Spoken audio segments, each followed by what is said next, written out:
Yippee-ki-yay indeed. Welcome to the NLFA championship game Wyatt,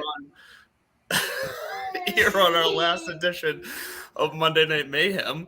Welcome in. We have the Lumberjacks and the Bombers squaring off for the championship, the title, for all the marbles here tonight. I'm Coming to you in a half hour at 9 o'clock with our quiet. broadcast crew. But in the Sit on the meantime, bed. we got you. We got the pregame here ready to get you started. So first of all, we have two explosive offensive teams here from this season. We should expect something exciting here. But Kelsey, let's kick it to you first. What are you? First of all, welcome in, Kelsey. Yeah. What are you expecting to see out of this game tonight? Man, this would be a fun game. This would be two high-flying offenses just having an absolute blast in the championship game. A culmination of a long season, right? It's been a long, hot season in northern Louisiana, and these guys have been just going back and forth. And these Lumberjacks are on fire right now, and it's hard to think that they might not be able to just come in and just keep rolling. I mean, the way they've been doing it. But the Bombers, they've been dominating since day one. So this is going to be a fun game. Offensively, defensively is going to be where the key is. Obviously, who can get the first stop or the most stops is going to be the team I think is going to pull this one out. But it's going to be a fun one to watch no matter what. Yeah, for sure. And you hit it. The Lumberjacks have been rolling for most of the season at this point. They are definitely the hottest team on a streak right now. And meanwhile, they're going up against the Bombers, who we haven't seen in a few weeks. And that could play a role here. So, Ryan, do you feel like that we could see that have an effect in this game, or the whole hot and cold team facing off against each other here? Oh, absolutely. This is definitely going to come down to how the Bombers can set the tone early. It's been a minute since they've played, so it could be that it could be the ring rust. It could be, oh my goodness, there goes my camera. It could be ring rust. It could be field rust. That they might take a couple series to get it together, but I'm curious to see if they'll take it to the Lumberjacks right at the gate, and they're trying to avenge that loss, that 22-2 loss from about a month and a half ago. So I'm pretty sure that's in the back of their minds coming into this championship game. Oh, for sure. The revenge is always on the table. It's a dish best served cold. And we're going to bring in Andy here as well. We're going to get Andy Mike's back on here. Oh, Andy, how are you doing this evening joining us here for another great edition of Monday Night Mayhem? How are you this evening? Well, I'm here. I'm alive. I can't say I'm thriving, but we are here. No, I'm good. I'm excited to see this championship game. I think, the main thing that we should be looking for in this game, hopefully, is to see, A, who's going to have the offensive firepower. B, is the defense going to be able to keep up with lateral movement and downfield shots that these teams will take? And I don't know about you guys, but I'm just excited to see this championship, to see this league come to fruition this season, and, just watch these guys play and watch some people hit each other and have fun doing it. And now, Andy, you've been one that on these broadcasts, you've been nailing all the kind of the X's and O's of what's going on in the field a lot of the time. What was the main thing that you noticed the Lumberjacks change to really get them on this winning streak as the season progressed? Did they start doing anything in your eyes better than they started off the season with? I think the main thing is, honestly, like I said, the defense. And, what I noticed the last time I had the privilege to call one of their games was that was the really catalyst for them to, on all phases of the game and both sides of the football, really start clicking. And I think it starts with turnovers and it starts with playing mistake free. The main thing for me is, obviously they're coming in, excuse me, to this game against the Bombers. We all know the Bombers offense, right? We had them early in the season as number one offense in the league. Their quarterbacks, I'll call him Mighty Mouse back there. He can run around. He can throw the ball deep. He makes plays, right? And they leave openings for him to run. Now, so the key is going to be pass rush for the Lumberjacks. Are they going to be able to keep him in the pocket? Whoever's on the ticker, you can I have a word for you, Mr. Cooper. Don't be jealous of the sponsorship. Thank you, Proud 90 Golf. But anyway, what I was saying is, we're going to be looking at, are they going to be able to contain, the quarterback for the Bombers and not let those running lanes up? And then when he does get out of the pocket, because we will see that, are they going to be able to stay with their receivers, make plays, possibly get a turnover, as we saw last time we had the privilege to watch this team play. When they created turnovers, gave their offense a short field, they scored a lot of points. Yeah, it's pretty basic key to the game that usually the team who wins the turnover battle has the best chance of winning the game. That's something the Lumberjacks have definitely been able to do. So I definitely agree Bombers being able to match that would be key for sure. I know for me, something that I noticed that the Bombers started doing after the first couple of weeks is they switched up their backfield formation to more of a two-back set, flanking Banks back there. And I think that got them a little extra protection when it came to dealing with those kind of botched snaps that we see the Lumberjacks have happening to them a lot. Instead of him getting hit immediately at those, it gave him some time to run around and make something happen. Kelsey, did you notice that when it came to the protection, did you think their offensive line got better as the season went on, or do you think it was more so that they just switched up the scheme of what they had going in the backfield? They got smarter with the scheme, right? It wasn't like like we talked about some of the teams we've seen in this league, the Rattlers. I'm gonna pick on them right now. You set up a 3-man line against a 5-man front. Now the Lumberjacks got smart and they set up a 3-man line with 2 backs in the backfield, and they would actually be blocking backs in passing situations. Now when they would run off tackle, things like that, they would actually pull in that extra man on the line, get an offset line, have a little bit extra strength to get that ball around the corner. But you do see a difference in scheme when it came to their blocking, and for sure. And it is what turned around the season really for the Lumberjacks. I mean, you look at their first couple games, they were just letting whatever happened happen. It was just, you're gonna get to the quarterback. Hopefully he gets the ball off in time.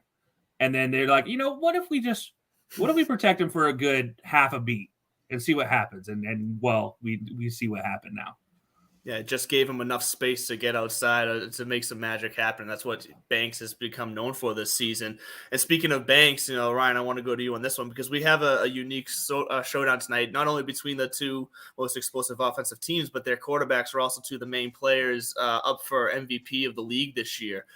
So do you think, obviously the easy answer here would be that, whoever has the best game tonight is probably going to get your MVP.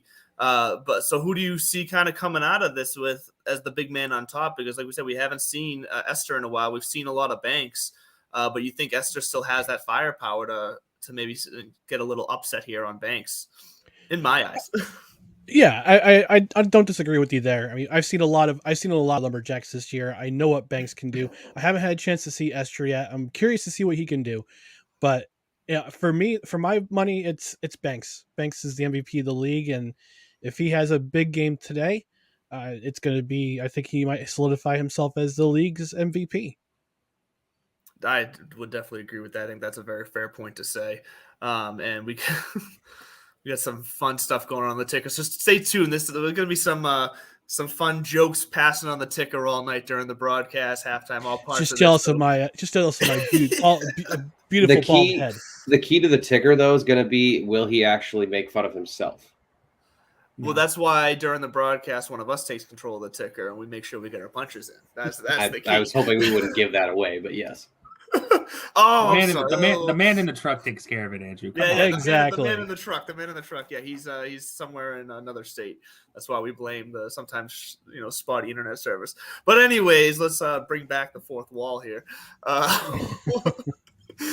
This bottom line is we got ourselves a championship game tonight, and both of these teams have had their own paths, like we said, to get here. Bombers came out by far the best looking team to start the season, and it's slowly shifted to the Lumberjacks taking over. And we saw them have some stylistic change. We saw them really take control of their identities in the season here. And I think a big play here is going to be the defense. We see a lot of these guys play two-way defense. Banks is a linebacker as well. And do you see there being an issue now that we're kind of into the spring and close summer here? Do you see exhaustion being an issue tonight with these guys playing both ways on offense and defense? I know we've seen it in some other games where the second half rolls around. Sometimes if you're down in the game mentally, it's hard to get back up once you're physically exhausted too. Andy, what do you think? Do we see some exhaustion take place tonight for these teams? Do you think they're just going to be riding that championship high? Yeah, I think anytime you get into a playoff tournament, no matter how many games you play, it's a 6-game season, you're going to see some exhaustion, especially if you're a two-way player. I know me personally, like when I played, And I would even run like scout team in practice and do like 2 ways, that kind of stuff. Tired. So I think the key here is going to be, if like you mentioned, Banks, he plays linebacker, is that team going to get off the field in 3 plays? Are they going to force 3 and outs? When they're on offense, is he going to be running for his life? Again, exerting more energy, or is he going to be able to sit back in the pocket? It's really going to depend on those 2 factors, if you ask me, how the offensive line blocks for both quarterbacks. And then are the defenses going to create stops and turnovers that lead to short drives for these offenses? So basically, I think what I'm looking at, and you guys can, chime in on this and correct me if I'm wrong, is are we going to see either a defensive battle or a shootout? I don't think it's going to be a middle ground. It's going to be pretty black and white, if you ask me. I do want to pick a point at what you said. I don't think his offense is going to be a problem for him at all. And I just say that because when you talk about the times to have fun and the least exhausting moments are those moments where you're dominating another team or you're a most dominant player offensively. And it's obvious that he is a more dominant offensive player than defensive player. So when he's on offense, he's like, oh, I get to, have fun, do my thing. It's not going to be a worry for him offensively. It's really can he stop the Bombers defensively? That's what I worry about. Is it, to your point, Andy, is like if he's on the field for a long time defensively, that is going to wear him out, and then you might see a little bit of exhaustion on offense. But for the most part, I feel like most great players when they're on their side of the ball, they're not feeling any sort of exhaustion. Yeah, and I think you're right on that, Kelsey, too. And I know, on the opposite side of the football for the Bombers, when Esther's at quarterback, and I think, Andrew, you actually called one of the games with me earlier this season where we saw him running around a lot. And he was, both running because of pressure and then running because of opportunity when it, was created with the offensive line. So, I don't know. Like I said, I think it's going to be one of 2 ways, not really a middle ground in this one.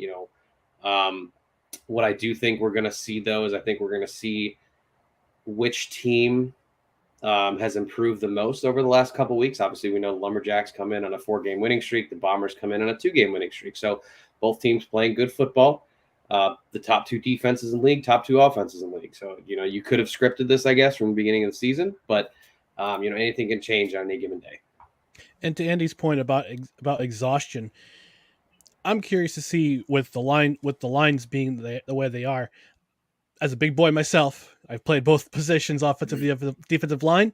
I want to see how in this kind of heat and this kind of weather, how both lines are going to play, especially when it gets down to the nitty gritty in the last 10 minutes, the last 5 minutes, the last 2 minutes of the game, how it's going to pan out for both offensive lines. Could it be, can they last both halves? Can he, or 4 quarters? Can they, is it going to be a mental aptitude of physical exhaustion that costs one of those teams the game? It's going to come down to the lines. It's going to come down to how both teams manage the weather, get some fluids in you before the game, before and during the game. I think that's going to come down to which line's going to be more dominant, especially in the latter stages of the game. And oftentimes in championship games, it's just simply who wants it more. It is going to come down to just who wants to show up and leave it all on the field to end the season. I'm not even going to read that bottom one right now because I'm in the middle of talking. But anyways, what I thought was something interesting we saw in the Lumberjacks playoff game last week against the Roughnecks was the Roughnecks actually did have some success attacking that defense, and they did it by passing the ball. And it's something that we haven't seen a ton of happen with success in the league this year so far. So if the Bombers can find a way to get some balls downfield and take off the top of this defense, they might be able to find some success in attacking this Lumberjack defense and keeping them honest, because something the Lumberjacks are good on defense is just being aggressive. They're jumping routes. They're attacking where they need to attack. So taking that top off might be something the Bombers can try to look to do. And I guess the question is, and I'll open this up to all you guys, do you think Esther is the type of quarterback who can pull it off? Does he have the arm to push it downfield?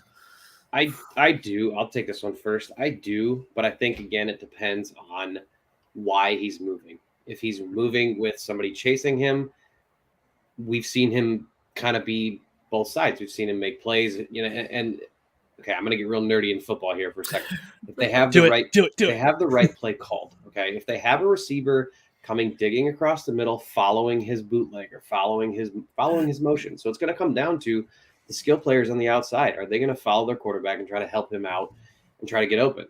I believe in the last game, that I was on, I think it was the Lumberjacks, we saw a lot of bootlegs rolling left and then like tight end or a streaker running a corner route. Okay.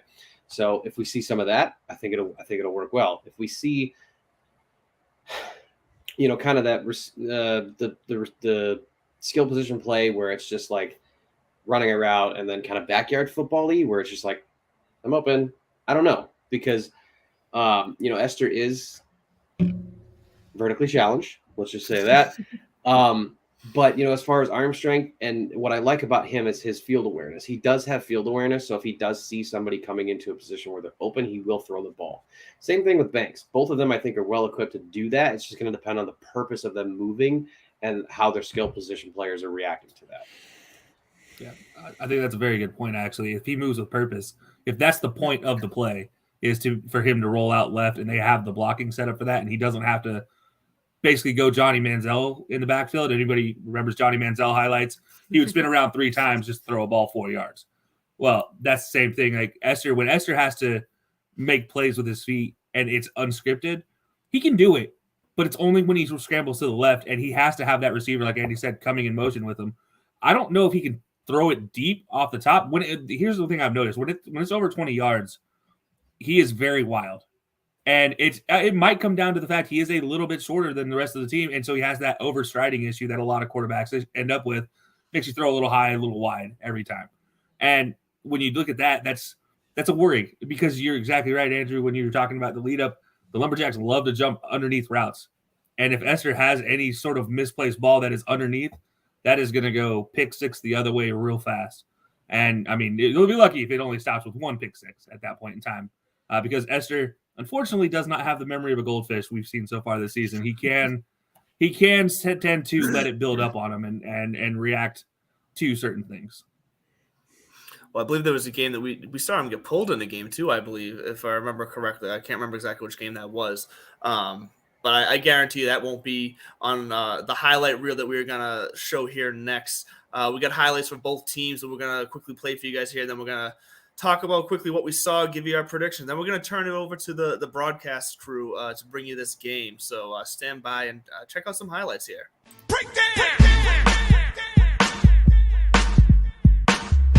Huge playoff game between the Lumberjacks and Roughnecks for the right to face the Bombers in the NLFA championship. Let's start here early in the first quarter. Little misdirection. Derek Banks takes it up the sideline looking like the MVP candidate, getting the Lumberjacks up early 6-0. That was after a couple of fumble attempts by the Roughnecks, taking advantage. Then the subsequent extra point, doing it himself all day. They're up 8-0. The Roughnecks, however, came to play today. Weston Bigby, a huge man-type run, would not be taken down, would not be denied that touchdown. Great job there, great run. Put the Roughnecks in position 8-6.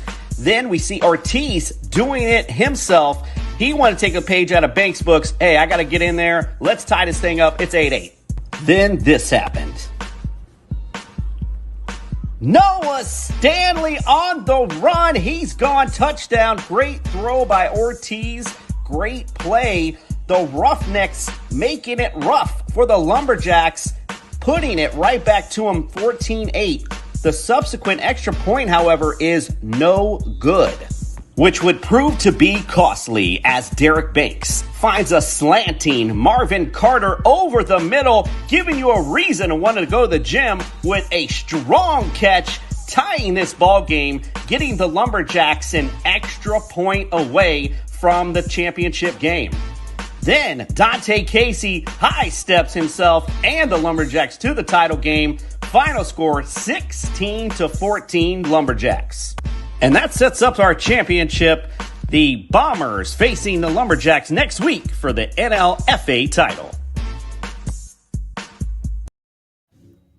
And we start there how the Lumberjacks got here. Unfortunately, we don't have any highlights from last week of the Bombers because their game was forfeited by the Rattlers, paving their way to slide right into this championship game to face off with the Lumberjacks. So before we close out here, I do want to go around the horn here and just get everyone's prediction of what you think is going to happen, who's going to win, and how do you think it's going to go? So let's start with Ryan, and we'll just work our way around.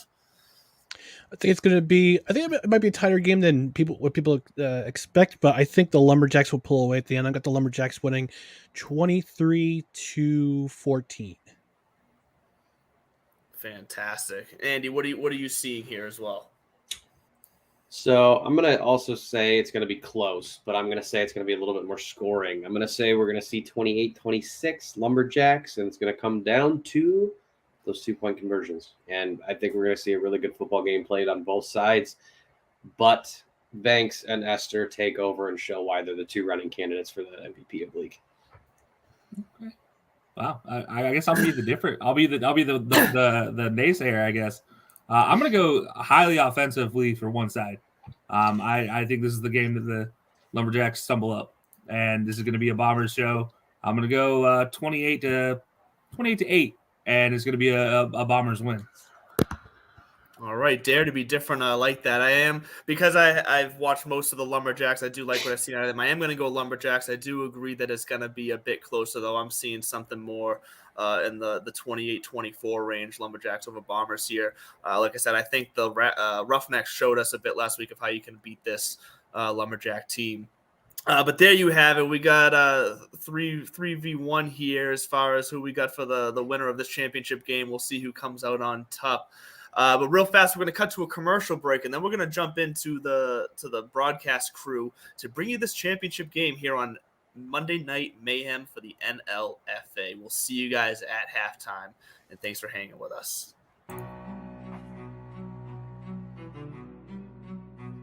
What's up, everybody? Welcome.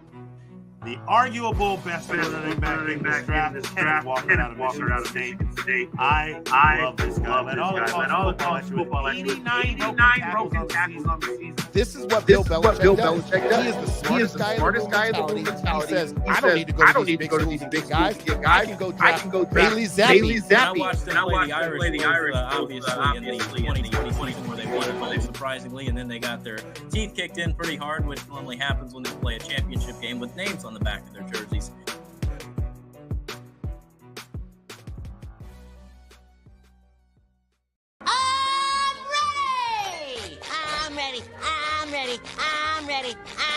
I'm ready.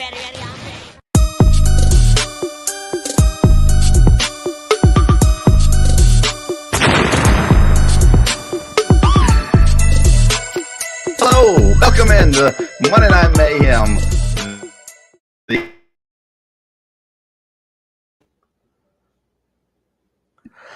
All righty, I think Vince is on a bit of a delay, so while we wait for Vince to come back and join us in real time, let's get things started off with me and DJ. Vince, are you back with us? I think I am. How you doing? You are. All right, so he's right back in time. Well, let's get things started. We got a big championship game here tonight, and all we're super excited. Sorry to steal the lead in, Vince. Take it away, Johnny. Man, I had it all planned out, and then everything's going haywire. Welcome in Monday Night Mayhem NLFA Championship. Thank you to the guys back in New York taking care of us. They're getting us all set up on the pregame as well. And we're excited to bring you the matchup number 3 between these two teams. And one of them has to come out on top, joined by Jason Cooper and DJ Stewart. I'm Vince Stover. Welcome into the broadcast. Guys, we heard the gentleman talking here beforehand. And now we've got to get to the real nuts and bolts of it all right here. Let's start with you, DJ. You heard the guys talking. What do you want to see out of the Lumberjacks here today in this championship game? I want to see them build off of what we saw last week. They got a chance to play a playoff game, so they got to feel that atmosphere. And we saw they were a little rusty in some spots, we could say as well too. They weren't quite high flying. It came down to a 2-point conversion to beat a team to win that game. So I want to see if they can build off of that, and maybe they got the kinks knocked out, so see if they can come out of the gates firing, because a lot of these playoff games, you can kind of set the tone early in the first quarter, so I want to see if they're able to set that tone early and maybe catch the Bombers not quite taking off yet as well, too. Maybe they backfire a little bit early on because they're a little bit rusty, so I'm curious to see what the Lumberjacks, if they're able to build off of last week. Jason, on the other side, it's the Bombers. They have been off now a couple of weeks. But they have one of the most exciting players in the league, and AJ Esther as well. What are your thoughts on the Bombers coming into championship week? Yeah, it's a proverbial question. Are you off the week, get the rest, ready to rumble, or do you need that momentum to get to the next ball game? We are certainly about to find out. It's all about preparation, timing, that type of thing. So as long as Coach Spoon got the message into the Bombers, like, hey, I know we're off, but we still got to practice how we play. Everyone show up. Everyone, we got to put in like it's game time. We'll see if that happened. We know AJ Esser can make plays. However, the last time these two met, the Lumberjacks shut him down to a big score of 0. So we shall see if they have a game plan for that, or will it be the same thing again? We're about to find out. Yeah, and you mentioned it there. I want to talk about the defenses a little bit because we talk about AJ Escher, we talk about Derek Banks Jr. The reality is that not only are these the two leading scoring teams in the league, it's also the two leading defenses in the team. DJ, we're going to go to you first about the Bombers defense. Is there anybody on the Bombers defense that stands out to you, or someone that you're keeping your eye on in this game?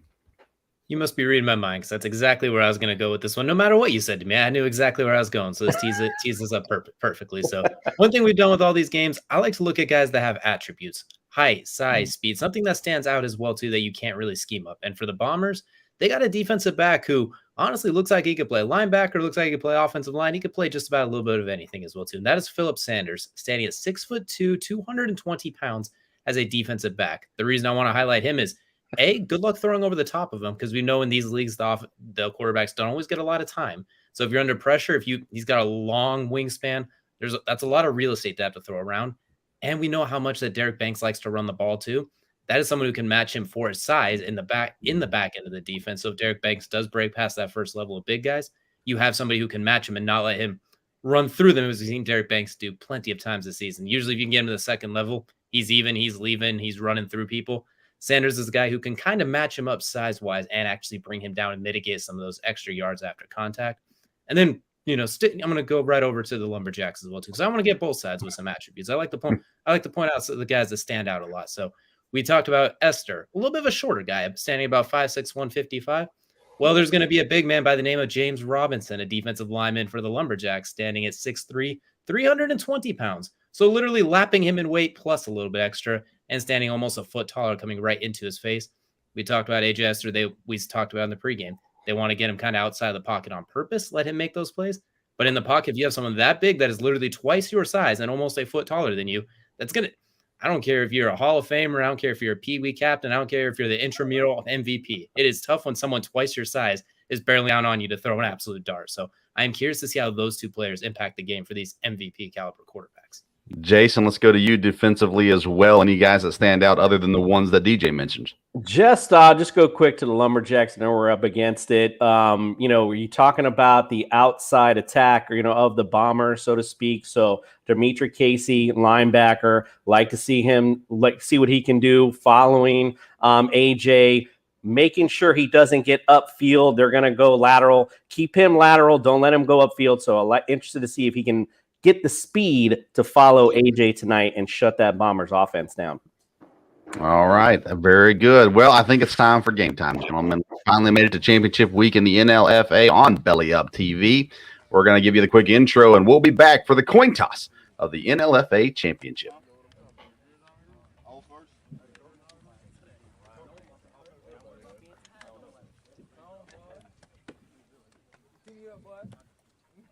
Well, I guess we went right to the coin toss. And Vince, I forgot to mention, I heard that you did the national anthem for this game. Is that accurate? Oh, say. Yeah, that was it. That was me. They didn't invite me back. They've already told me next year I'm not invited back. So, yeah, well, All right, so here we go. We got this is the matchup we've been waiting for, right? This is the one that we wanted at the end of the day. Last week, we weren't sure who would come out Roughnecks Lumberjacks, but when you get two exciting guys like Derek Banks Jr. and AJ Esther on the field and get to see them playing, it's going to be a great time. The two deepest teams in the league as well. And so it comes together really the perfect situation when you're talking about for the league. You're clearly your two best teams. And so even with injuries and different things that have happened throughout the season, it still comes down to this. the two best teams on the field. And I'll tell you, there's a couple guys I didn't mention them in there as we were talking, but a couple guys that I want to mention as well on the Bombers. A guy like Brian Williams, he plays on the outside cornerback. Taj Horton plays some linebacker as well. So those are two guys I like defensively for the Bombers. And then for the Lumberjacks, they'll be on defense to start the game. Byron Turner, number 31, the guy to keep your eye on as well. And you'll see Derek Banks around there sometimes on defense also. So here we go. We are playing 9-man tackle football is the NFL and NLFA rules. So you'll see how it's all set up if you're joining us for the first time. And by the way, thank you for joining us here on Belly Up TV, our live sports edition. We've got other leagues coming up. We'll talk about that more as the game progresses. And you brought it up, Banks MVP candidate for a reason, Vince, playing well on both sides of the football. So yeah, good point out to start this matchup up. Yeah, the end of the season awards will be announced later, and definitely we're going to see a lot of guys on the field today that are up for a number of different awards here as well. And like we usually do, the referees like to make sure they're seen on camera before we start the game here. But the whistle is blown, and here we go. We've got A.J. Esther in the backfield. He's got Trey Richardson on one side, Roderick Long on the other. The snap and the handoff coming around the right side. It's Richardson immediately off to a good start and a good run. Trey Richardson has been a key factor for this offense for the Bombers so far this season. Absolutely as well. So, and you can see right there, the Bombers immediately double teaming on the edge and getting some space as well. We've kind of noticed in this league, getting the edge could sometimes be easier said than done as well, too. And they did a great job sealing the edge and giving Richardson some space to wiggle. So we're coming down to second down and short for A.J. Esther. Just taking a look around, you'll see the Nellums on each side there as wide receivers dropping back for the first throw of the game. He throws to the right side. Hot. First down, good play there right off the bat. That is Ted Nellums. Excuse me, it's not Ted Nellums. It's Demarion Smith there with the catch, lined up as the tight end on that play.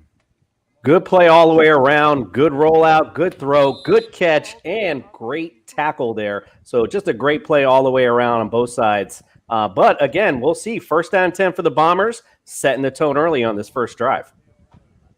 Bombers have a lot of weapons on this offense, and they can go a number of different directions. And, again, they trust not just Esther's legs but his arm as well. First down for the Bombers in shotgun. Snap is low. Running now straight up the middle is Esther. He makes enough out of that play. Looked rough, DJ. We saw a lot of bad snaps last week, and here we go. First drive, we're already seeing one now. You know, we might have to do ourselves a golf league because that was a pretty solid putt right back there as well, too. We've seen a lot of those these last few games. The center's got to work on popping that ball up just a little bit more. But you see why they've been so effective offensively. Even when all things could have been a disaster, you turn it into a 5-yard gains and get a second down and manageable. Yeah, and both of these quarterbacks can turn mistakes into progress very quickly. A.J. Esther, again, proving why he's one of the better in the league. Dominic Pugh now in the backfield. You can always recognize him by that long, flowing locks. Esther now back for the snap, takes it. He's going to give it to Pugh around the right side, looking for space. Not a whole lot there. A good job by the defense collapsing. And Jason, that Lumberjacks defense has been important all season, and they're getting to the ball on the outside right now. Yeah, we talked about that lateral speed. I mean, look at where they're attacking right now. Again, going to the outside. Lumberjacks are doing a decent job. They had the first run, and then they had the pass. But they're doing a good job right now controlling them laterally. We'll see if it continues. I love watching this Lumberjacks defense so far this year. They have been one of the faster defenses to get side to side and make stops. They also got that size up the middle, too. Esther, again, in his familiar shotgun. This time he's going to pull Trey Richardson right behind him. He's got a running back to his right as well.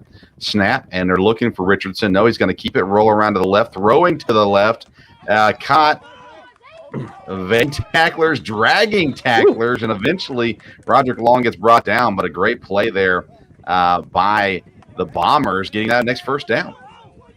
I don't know if Long has a nickname, but I think I'm going to call him Tree Trunks because you saw him put those legs to work and carry the defense on his back. What could have been a gain of maybe half a yard, he turned into a 7-yard gain as well, too, by keeping those legs churning. That was an incredible second effort to get a first down. Hey, great throw by AJ, by the way, too, on throwing, running to his left. I know that's not his normal size, so a great throw.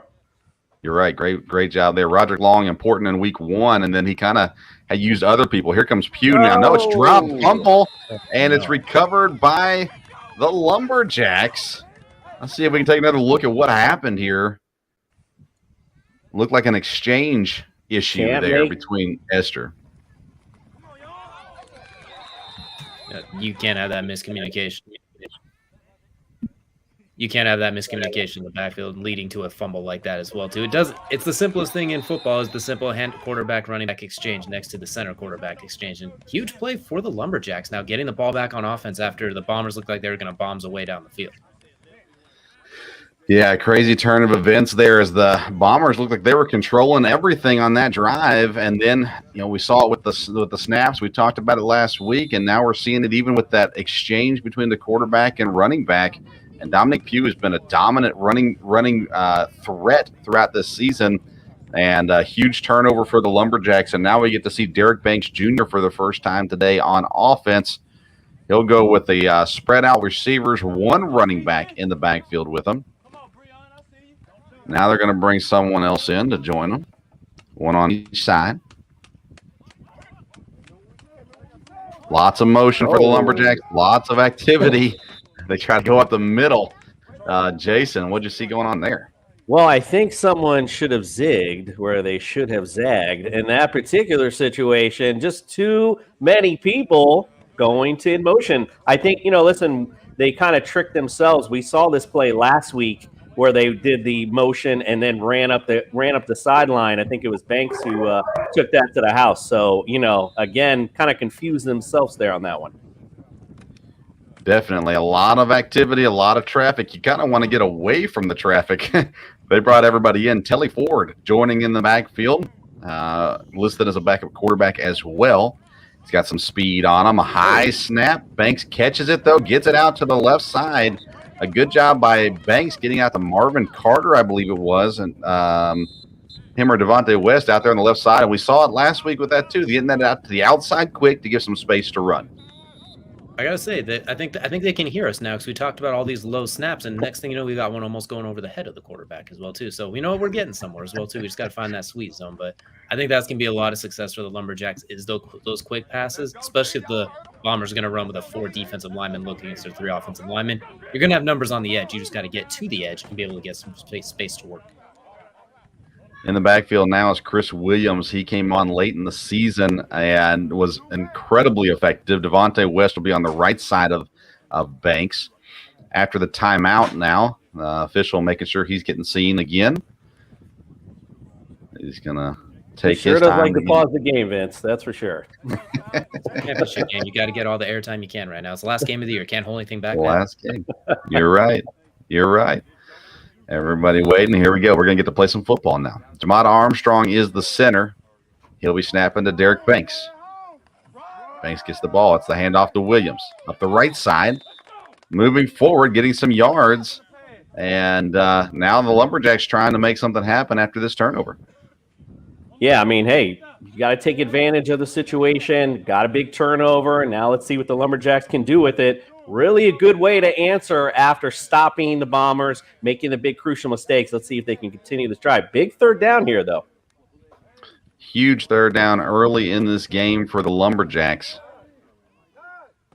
Derek Banks with one man beside him is Devontae West looking to throw the ball down the field. He's got 2 guys streaming down the left side. Huge catch. Absolutely beautiful job reeling that one in as well. So you can see it kind of faded outside his outside shoulder and to the point where you even had 2 guys wide open right there, but incredible job tracking that ball and catching it for a huge play and setting up the Lumberjacks in scoring position as well. Yeah, huge play, DJ. We saw a catch like that last week with Ortiz. I mean, listen, that's the hardest catch to make when it gets behind your head like that, trying to find it. You're just putting your hands out there hoping for a prayer, and he got those feet in bounds. That was a magnificent catch. Jeffrey Flournoy with the catch had a huge play last week.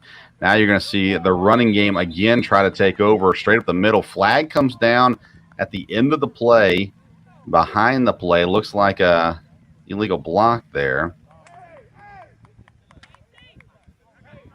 Now they're going to say hands to the face on the defense, face mask. So just like that, the Lumberjacks get the help as well from the defense. So we talked about mistake-free football in past games as well. You're in the championship game, and it really comes down to the person who makes the least mistakes, right? Absolutely. Indeed, Right now, a fumble, a penalty. We're starting to add up on the Bomber side, that's for sure. All right, the Lumberjacks now, they can smell the end zone. Here they sit. Two guys in the backfield, Dante Casey on one side, Chris Williams on the other side. The referee is saying, hey, you guys got to get out of the way. Chain guy, we don't need a chain, guys. They're trying to get some camera time too. Here we go. Casey on the left, Williams on the right. Banks takes the snap, hands it to Casey. Casey gets strung out to the right side. Nowhere to go. The defense all over it there for the Bombers. Well, we're back to the low snaps, almost like it was a croquet putt on that one as well, too. But that was a great job actually corralling the snap and at least making sure it wasn't a turnover. But not a whole lot of room to work with, and you see a loss of about 5 yards. Yep, speaking of croquet, we do have a big event coming up on Belly Up, so you want to be checking that out. Croquet is one of those things I never realized people watched on television, but now I'm an avid tuner-inner of that. Dante Casey to the right. Banks takes a snap. Man in motion around to the right side, making things happen. It's Flournoy again.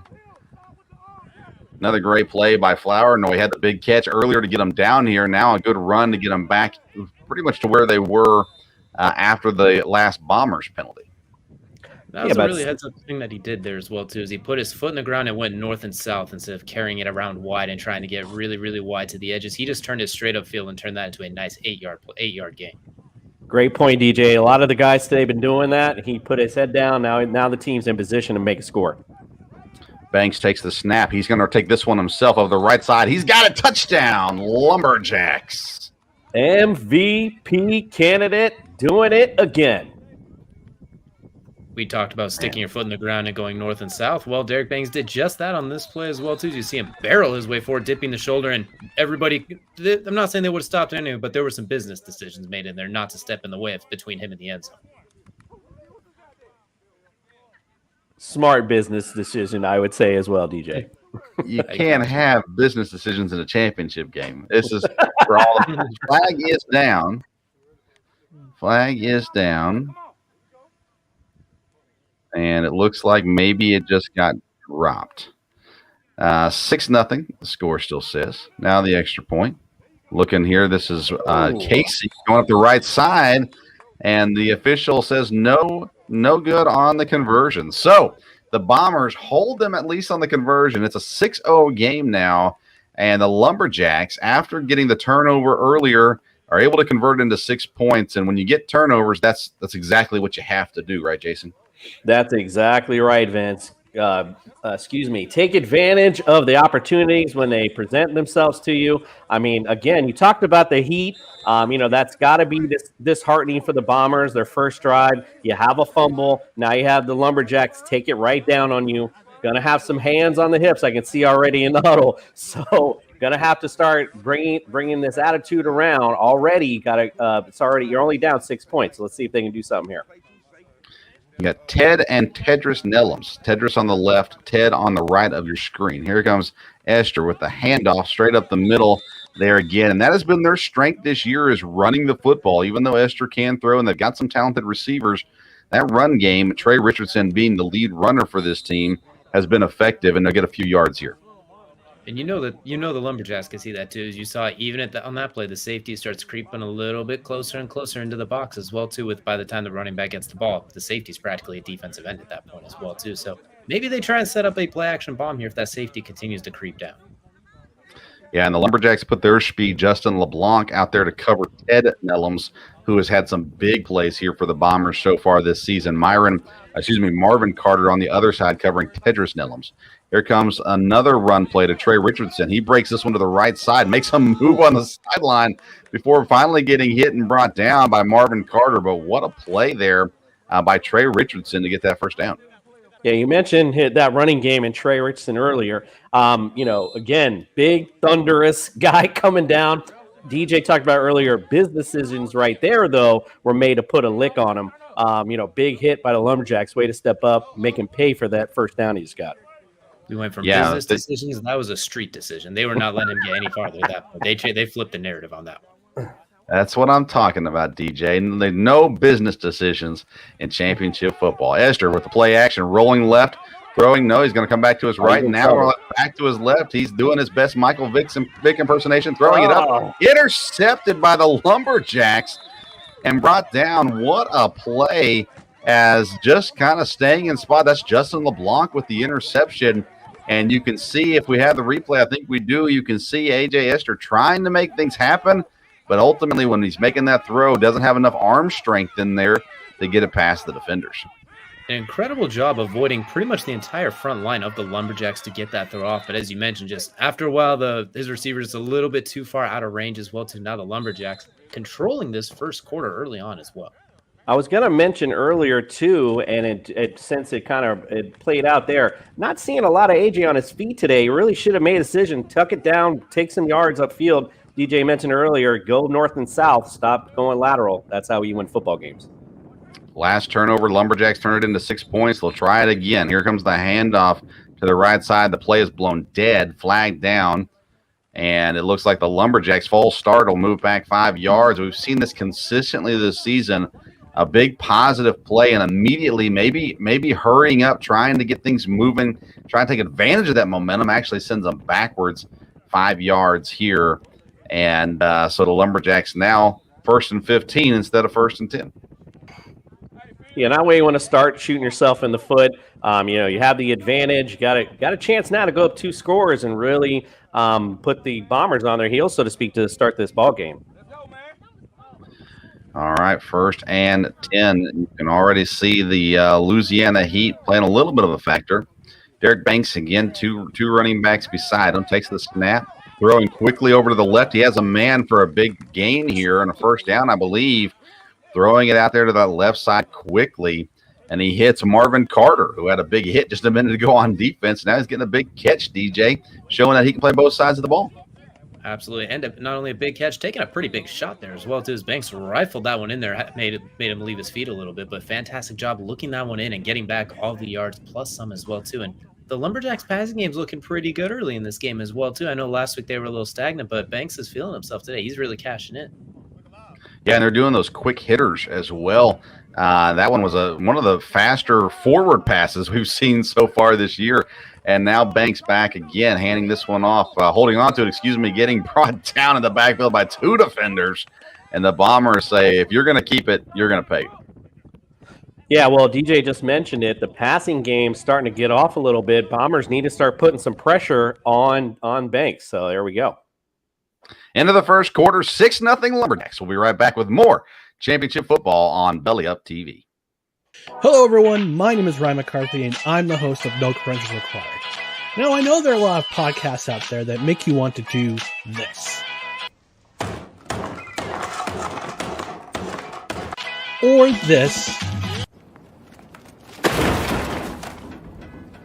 And sometimes this.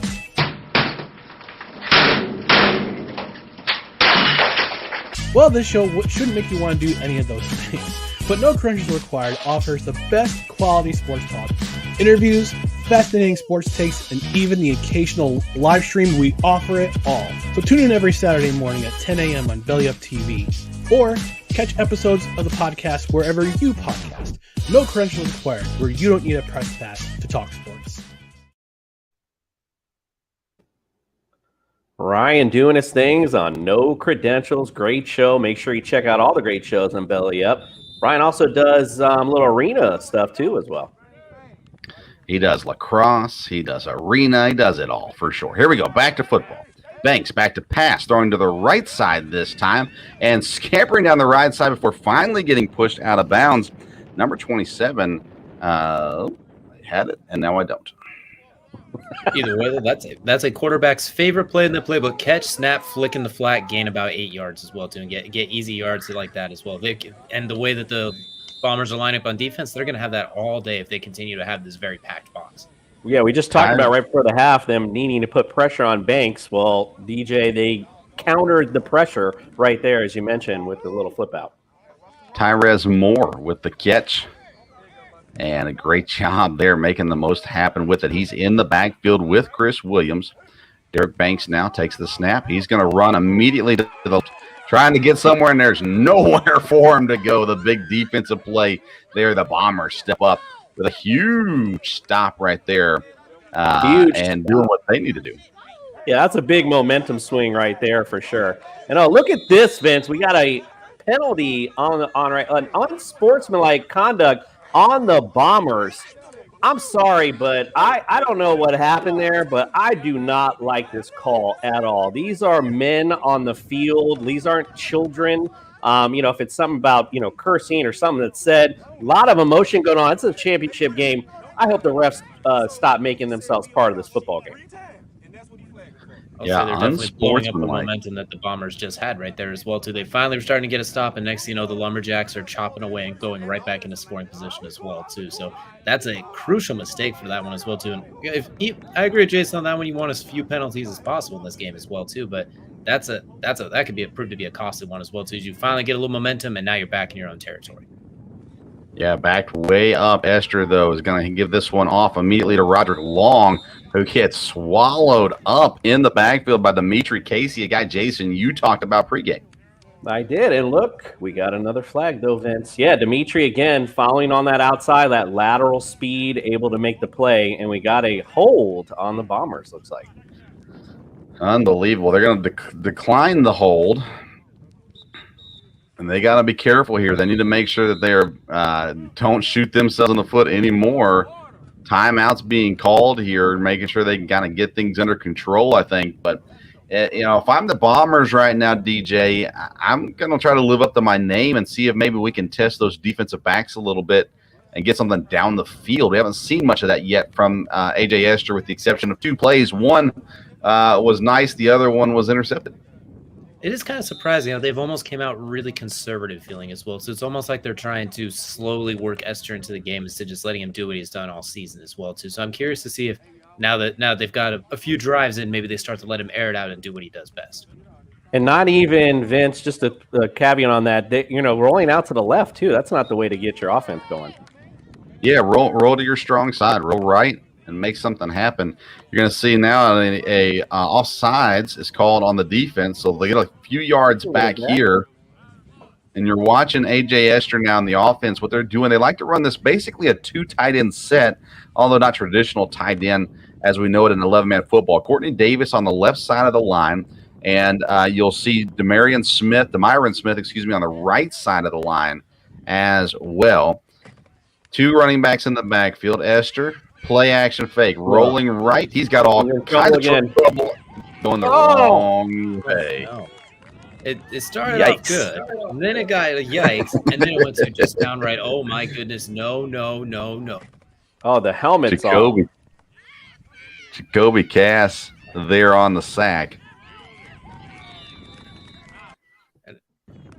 As much as we talked about getting him outside the pocket, especially to his right, once there's four guys surrounding you, that's probably time to just kind of flick it away or take the down, not trying to reverse field and outrun four guys. And very few people are getting away with that as well, too. And I know they kind of have some Lions looking color jerseys there, but I don't know if he's going to get away with Barry Sandersing 30 yards in the backfield. Yeah, and again, north-south, DJ, we talked about it earlier. There's very basic direction in football. You're not going to win going east-west. Doesn't make much sense here, especially if you're supposed to go north. Going south is definitely the wrong direction. You might be able to pull off northeast, but southeast is definitely the wrong direction at that point. A.J. Esther back at quarterback. I think he's out there, Vincent. And this one, he is out. You're right. Hands it off. That is Courtney Davis at quarterback that time.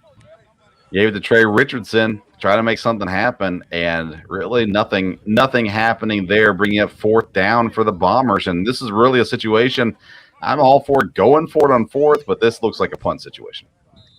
Unless you got a play specifically designed to get 18 yards, it's really hard to kind of go for it in this situation, especially in the 9-man football league where we've seen quarterbacks are basically under siege right away. Most of the big plays are kind of just tossing it up there, but 4th 18, there's not a whole lot of room to work with. Not a whole lot of options for sure on this one. Now you're going to see The punt happened. Again, there's no rushing the punter unless there is a fumble, in which case then you can go after the ball. The ball becomes live at that point. Here comes the punt. It is up. They got some dynamic athletes back here. Got some movement. He gets it to the left side, up the sideline, could return. And Jeff Flournoy continues to be a key player in this game. What a great return there for the Lumberjacks. Yeah, making big plays. Yeah, we can see here on the replay as well, too. Really good initial blocking there as well, too. And getting out to the edge. And honestly, right there, if they had just like another 3 or 4 feet of real estate width-wise, he might have turned that one up and got taken all the way to the house. Just ran out of lateral space. Yeah, he had the blockers, just like you mentioned, just ran out of the field, but he definitely had the blockers in front of him to take it all the way. Great run back. Phillip Sanders with the punt. DJ mentioned his great defensive ability. You get to see him make his first play of the game with a punt. And again, Jeffrey Flournoy, big catch. He's had a big run. And now a big punt return. Here comes Derek Banks, fumbles the snap, tries to go forward, nowhere for him to go as the defense was all over him. You just can't keep making those silly mistakes. Not at all as well, too. We see once again another really low snap brought to you by Croquet. Just tossing that out there as well, too. And Derek Banks has done a good job not letting them turn into catastrophic turnovers. But at some point, you got to kind of worry. They've been in full control of this game, but only have 6 points to show for it. So you got to hope that they're going to be able to get these little things under control to potentially blow this game open.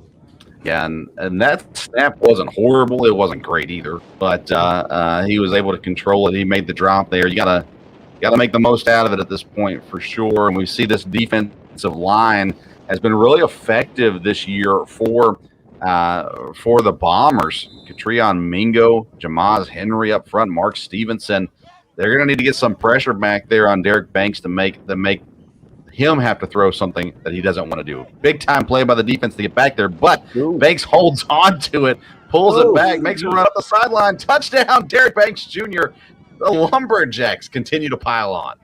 The MVP.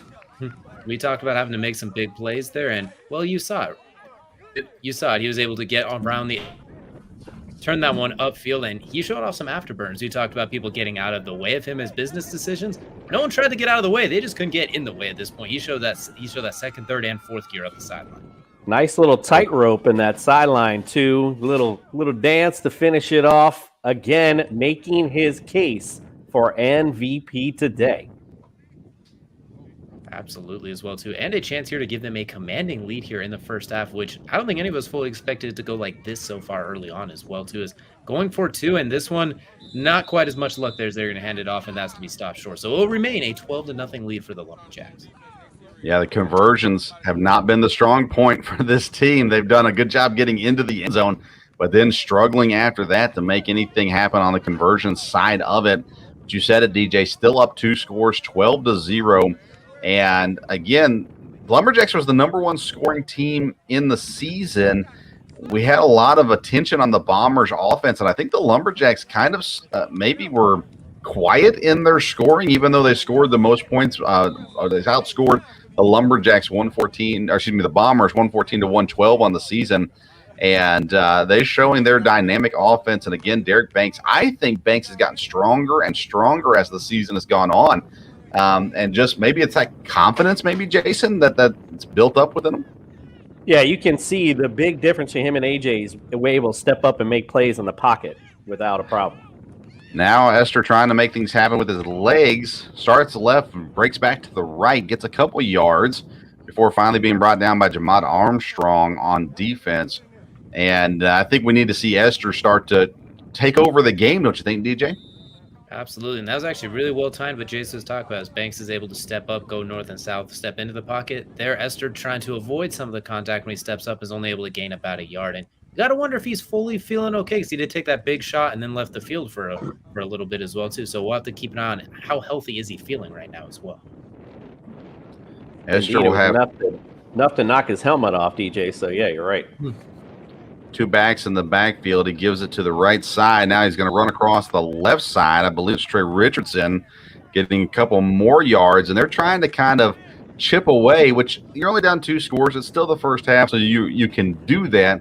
But you want to be careful. You don't waste too much time chipping when you should be bombing down the field. No pun intended indeed, but like we said, got to make some rollout plays to the right and get him confidence and to make some throws. You can't grow confidence when you're rolling to your left, and it's really difficult to make those passes that way. So that's what I would do. Roll out to the right a little bit, get some short passes, get him going a little bit because they're going to have to do something here. Looking to Dominic Pugh now. He's going to run to the left side. He's got makes a little bit of space. A nice run there by Dominic Pugh, one of Jason's favorite running backs in the league. Pew, pew. Pew, pew. Makes things happen there to the left side. And they got the sticks on the other side. So it's 4th down. Did not get the first down on that. Did get positive yardage. And now DJ, I think we know what they're going to do. But what would you do if you were the Coach Witherspoon in this situation?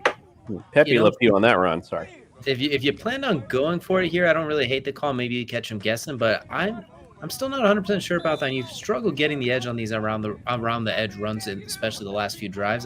I think you got to give Esther a chance. I know it's been a little bit of a struggle. I know there's a chance he might be dinged up. I think you got to give him a chance, especially because now it looks like they're going to punt it on this one in this 4th and 4. So I really don't like that call on 3rd down and 9 now at this point. Yeah, great. This is tough for the Bombers to do here, but at the same time, they don't make this 4th down. They're basically handing the Lumberjacks another touchdown. All right, so flag down on the play.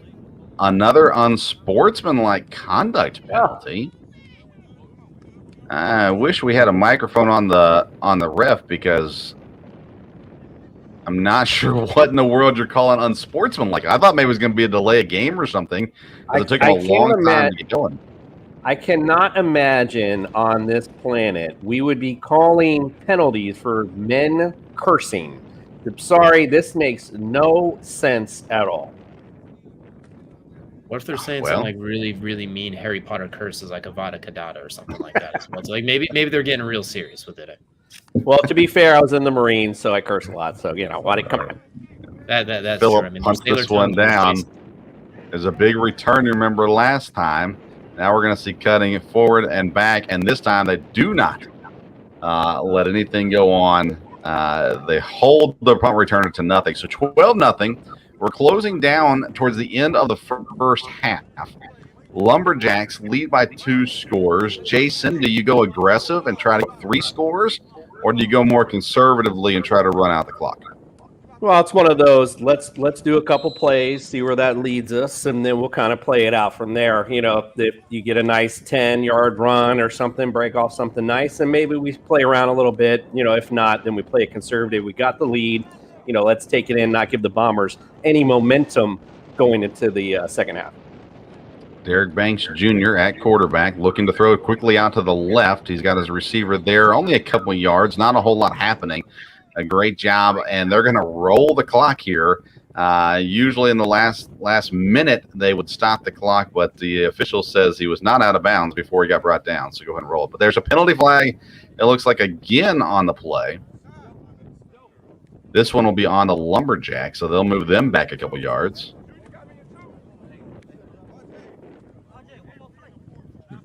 All right, so DJ, we saw him go quickly to the left, looking for something fast. Is that setting up something for something deep eventually?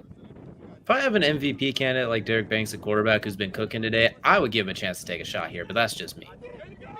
Ooh. He goes short to the right. It is tipped and dropped down there as they go quickly out to the right side. Cannot make things happen. Tyrese Moore, we're seeing him used often here so far in the first half for the Lumberjacks. Couldn't make the catch. Looks like the defense got a hand on it as well. Yeah, that was the big mistake I was talking about. If that's a catch, that's to the house, and they got a touchdown right before the end of the half. So you got to be careful when you're making these plays, especially right before the end of the half. Derek Banks Jr. in shotgun. He's got Tyrese Moore to his right. Taking the snap, dropping back, rush straight up the middle. He's going deep on the left side. Whoa! Oh, man. And what a hit. There's 2 flags fly on the play. Ooh. What a huge hit stick, and then a host of flags came flying out on that one as well, too. That looks like they're gonna call us on the defense, but what an incredible job getting there late in the wood. Didn't seem like a hit worth penalty worth. I mean, it's just a nice timed hit. Not sure what the penalty's for, but maybe they're not allowed to do those. Maybe a blindside hit in this league. Looked to me like he got him in the chest right as he caught the football. Looked clean. DJ, your thoughts on it? Shoulder hit him right in the chest. I mean, it doesn't get too much better than that. No helmet-to-helmet contact. I thought that was a pretty clean hit, but it's going to set the Lumberjacks up with some prime field position. And Derek Banks throws to the left. Laser beam following it up. And my goodness, rumbling, bumbling, and stumbling forward as well. So the Lumberjacks capitalizing on it and get it inside the 5-yard line. So my goodness, what an incredible play following the penalty. Dimitri Casey, who we talked about defensively, coming up with a huge offensive play and a huge quick shot out to the left, make things happen there. Derek Banks and this offense trying to get a score in. 1 versus 4. I mean, he was not going to be denied. What a great run. Nice juke to set it up and way to power it almost all the way to the TD. Derek Banks now trying to get it in the end zone before halftime. The snap, the hand of Williams up the middle. And they say down short of the goal line. So we're going to get another opportunity. Yeah, that's a big stop for the Bombers. Stop this momentum. Again, I'm not sure what's going on with the Mater clock, but we might have a little bit extra time left, so we'll see. Soccer clock as normal for us, and I'm telling you, these guys are big up front. Jamal Hendry, Catrion Mingo, Mark Stevenson can clog the middle. Maybe you try to go outside here. They're going to go with Cass. No, it's a fake. Banks keeps it, scores. Touchdown, Lumberjacks. Third touchdown of the half for the Lumberjacks. Job of just getting the ball into your playmakers' hands there as well, too, on the goal line. After seeing that first down carry where they ran into everybody as well, too. The defense keyed it on the running back, and they let Banks get loose for the first time. They unfortunately let Banks get loose, it felt like, in a while, and he's able to capitalize. Yeah, they put big Jacoby Cass up beside him. He's a big old fella. Play action to him. The defense seemed to bite on that, thinking maybe they would go with the weight of the middle. And Banks holds on to it his second time that he pulled back and I think they're talking about this, Vince. I don't think he got in. I think they're talking about it. I think he just signaled. Uh-oh. Yeah, we're going to 3rd and goal on here. They think they signaled him not. I think we got the touchdown early. Okay, the official just cussed. They can't flag anybody anymore. This time they give it to Cass, trying to get up the left side, and he's short of the goal line as well, which I believe is going to bring us to halftime.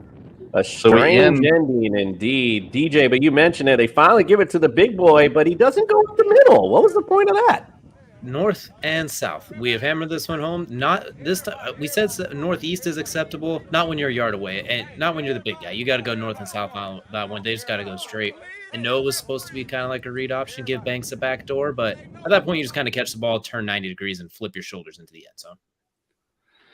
Well, gentlemen, we made it to halftime, and an interesting half it was. Lumberjacks lead 12-0. We're going to send you back after this commercial to the halftime show. We'll be back with the second half here in several minutes. Lumberjacks lead the NLFA championship 12-0. We'll be back after these commercial break. Hayden, we love fantasy football. We do? It's a fantastic game, yet still not perfect. Like, I hate leaving high-scoring players on my bench. The worst, man. In fact, hate it even more when I put injured players and they're in my starting lineup. Can't have that. And I need a life. The waivers, the trades, every single week, it grinds on me. So we at Underdog Fantasy want to make fantasy football easier for everyone out there. It's called Best Ball, and we set your optimal lineup for you each and every week. You can do it all year long. We have drafts going all the way from February to week 1 of the NFL season. What are you waiting for? Use our awesome early sign-up offer to get a little extra something on that first deposit and that first time you play on Underdog Fantasy. You put them up, reach the sky, touch the stars up above, cause it's one time for the underdog, one time for the underdog. And we welcome you back to the studio for this special championship edition of our halftime report, brought to you by Belly Up Sports. And I don't know about you guys, but if there's one thing I learned in that first half, it's that it is not acceptable in football to go southeast. I don't know how about you guys, but geography. I learned a lot about having a compass these days. But I will say, I'm going to start this off, and I don't mean to steal your thunder here, Andrew, but we talked about the two-way playing, right? And hydration possibly being an issue. Dimitri Casey is my stud of this first half. Obviously, Derek Banks had a great first half, but look at Dimitri Casey, the way he's playing inside linebacker and on the offensive side of the football, making a big difference for this Lumberjack team. Yeah, Casey's been a key for them on defense. Sorry to cut you off there, Kelsey. Go ahead. I was going to say, well, to your point, though, Andy, you can't take away anything Banks has done either. No, not at all. Not at all. Rattling off a 35-yard touchdown run himself, along with his scamper of a 6-yard right up through the middle on that first touchdown. So it's hard to pick between the two because they have both had such a fantastic first half, really. Let's say unexpected stud for Dimitri Casey. But Derek Banks had a phenomenal first half. And I think we saw, and we all agree, I think this is the point we all agreed on, though, was that if Esther was moving, he had to move for the right purpose, and he hasn't been moving for the right purpose in this first half. Definitely. That's 100% correct. And I think the other surprising thing about this half was how much the refs have been involved. For the most part this season, we haven't seen many flags. So how does everyone feel about that I guess it was late hit or targeting call? Because if you ask me, that looked like a textbook tackle and just a great hit by the defense. Let's looking at this, you see him come across, he hits him square in the chest. I know he is stretched out, but that is the one they talk about for years. You talk about Chris Carter, you talk about Randy Moss, you talk about the greats of our generation going across the middle. That is the play that their quarterback just let him out to dry. And if there's one complaint I had for anything that Banks did, it was letting his quarterback be out to dry on that, or letting his receiver hang out to dry on that one. Because that's a hospital ball. That is what that is. That's literally what the hospital ball terminology was created because of. And that was, it's a great hit. I get the scary rules of the nature. We have the luxury of replay. They don't. Yeah. Plus, can we talk about that sound that made? That did make a resounding thump, to say the least. So I felt it up here in New York. Yeah. But I get the call for it. I get the call, but I don't like it. Yeah. I'm with Kelsey on this. And I think, so I played defense my entire football career, really, except for 1 year when I was a quarterback. Just gonna throw that out there. But let's talk about this, though. The last year he was a quarterback. If it was a crack block from the offense on a defensive player, it wouldn't be called. And it's a similar situation because a crack block happens when a defensive player is not paying attention and you get ear-holed by a little wide receiver.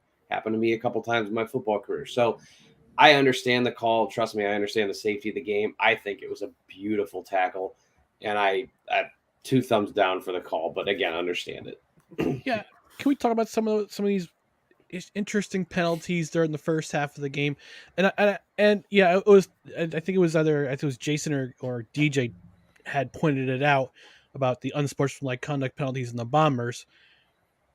It's okay. I get it.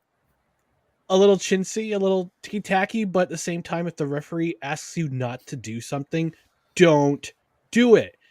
That's why you'll get those penalties. That's why it either advances the other team forward or drives you back. Yes and no. And here's the thing. They haven't called this all season long. They haven't, no. We have heard many, many words that got clipped out during our editing process for some of these videos, and they did not get called. And because we're in a championship game, they're getting called. I'm not a fan of that situation. But to your point, you're playing a sport. You're playing by a set of rules. And one of those rules is don't cuss at the referee. It's I don't like it. Again, this is one I don't like. I get it, but I don't like that they haven't been calling it all season, and now all of a sudden last game of the year, can't hold anything back. Okay, we're going to throw all the flags. Like, no, that's not the time. You can't hold it. That's not what they mean by can't hold anything back. Well, regardless, very Angel Martinez-ish. Oh, God. I need to credit Kelsey for the Waterboy reference in his line right there. Last game of the year, can't hold anything back. That was brilliant. I might be the only one that caught that, but it was great. It's a good question, Andrew, though, and Ryan, I want your input on this next, but like emotions are going to be higher in a championship game, no matter what. And refs, coaches, us as people that are calling the game, and the broadcast team, Jason, Vince, and DJ, we all know that. So yes, there's rules, but you see it all the time in the NFL and in the NBA. You see rules get bent, so to speak, a little bit in playoff atmosphere because it is more competitive. So I would like to see that in the second half. I think it had a huge effect on the game? Honestly, I personally don't. I think the Lumberjacks honestly just came out and smacked the Bombers around. Ryan, what do you think on that one? Go ahead. Yeah, during the first drive, I thought the Bombers looked pretty crisp. They looked well. They're well rested, but that fumble on the mishandle on the handoff that killed them. That killed any momentum they would have had trying to get the first score. And what happens? Lumberjacks turn around, they score a touchdown. So the interception by Esther that was a bad decision. That's a bad decision by the quarterback. And if you're a quarterback in any league, whether it be in the NFL, the CFL, the NLFA, if you're a quarterback, yeah, there's the interception. Here's what Esther making a bad decision. If you're getting caught, if you got nowhere to go, either run out of bounds or just throw it out of bounds. You just can't make those kind of mistakes, especially in a championship game. Yeah, go ahead, Andrew. You haven't had move on. Go ahead.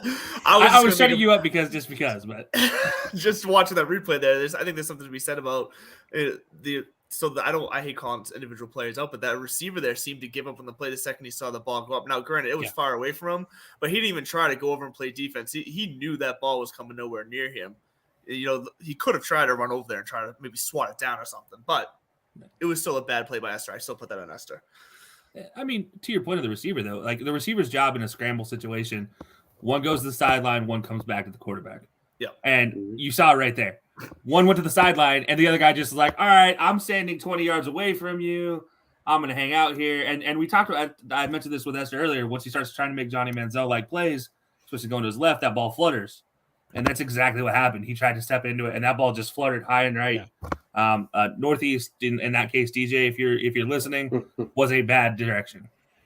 Yeah, crossbody throws in that kind of situation can either be a blessing or it could backfire on you. And obviously that backfired on you. To Andrew's point, the receiver should have at least come back to the ball. But at the same time, you can't make a play like that in a championship game. No, it's not the time for that. And I think what we can all agree on is that there's been some key mistakes made in this first half, and as well as some questionable calls. But in the end, the mistakes are going to weigh heavier. And I think the question now going forward is, can the Bombers respond and recover from? I think that the hit that got called for the unsportsmanlike is going to be something that they are going to need to mentally recover from, because you saw how upset they were after that play because they felt it was clean. That's going to be something that they got to put behind them now and move forward, because look, this is still a game that's within striking reach for them. 12-0 is something they can do in the second half. So I'll be curious to see if they can limit these mistakes and get their heads back around. Does anyone have any more final thoughts before we hit the commercial and get back to the booth? If I'm the Bombers, I am severely worried about their shotgun snapping. So that's definitely an adjustment I would want to make. No more shiny balls through the wishbone. But honestly, if I'm the Lumberjacks, pedal to the metal, keep going. Yes. I mean, they're playing a great football game. If I'm the Bombers, I'm putting an extra man on that offensive line. Make it four linemen. Maybe try to chip off the edge a little bit on the edge, and so they don't get to Esther, and Esther can't make those mistakes. Yeah, I mean, you guys hit both of the nails on the head. I will say, I mean, save the shiny ball through the wicket on June 2nd. That's when competition starts. But it's Look, it is what it is for the Bombers right now. You got hit in the mouth. What are you going to do in the second half and come out and respond? How are you going to respond? And look, they've been the team of the season up until this point. Let's be completely honest. They have been one of the best team from start to finish at this point in time. Lumberjacks made a great comeback of it, and the Lumberjacks are continuing their momentum. But can the Bombers in the second half just be like, all right, we are that team? And that's what I want to look forward to, the Bombers. I want to see them put it aside. You have 2 bookend tackles that are 280 pounds. Use them, and like what Ryan said, offset your line so you have both of them as your leading blockers. It'll work wonders. You'd be surprised exactly what can happen there.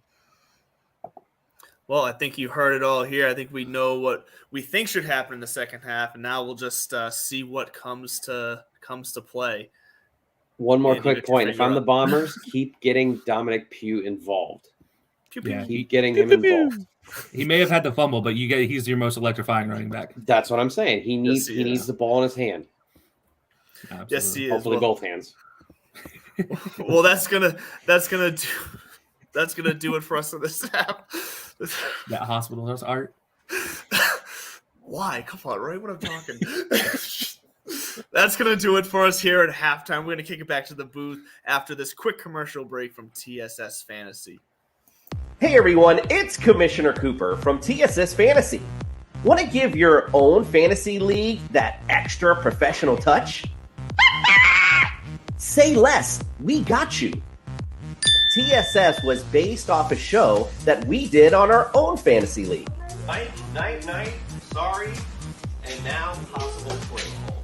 You're on your way.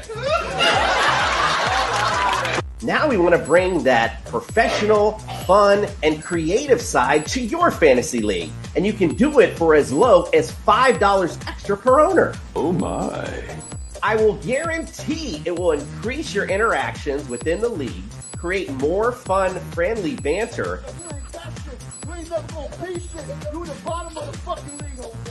and give your league that extra real-life feel that you didn't know it needed.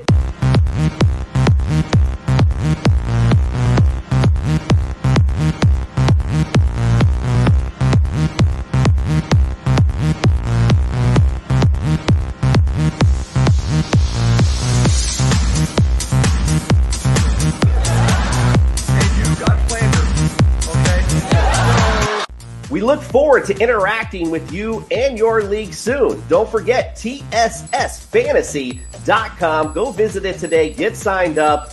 We are the fantasy show of the people.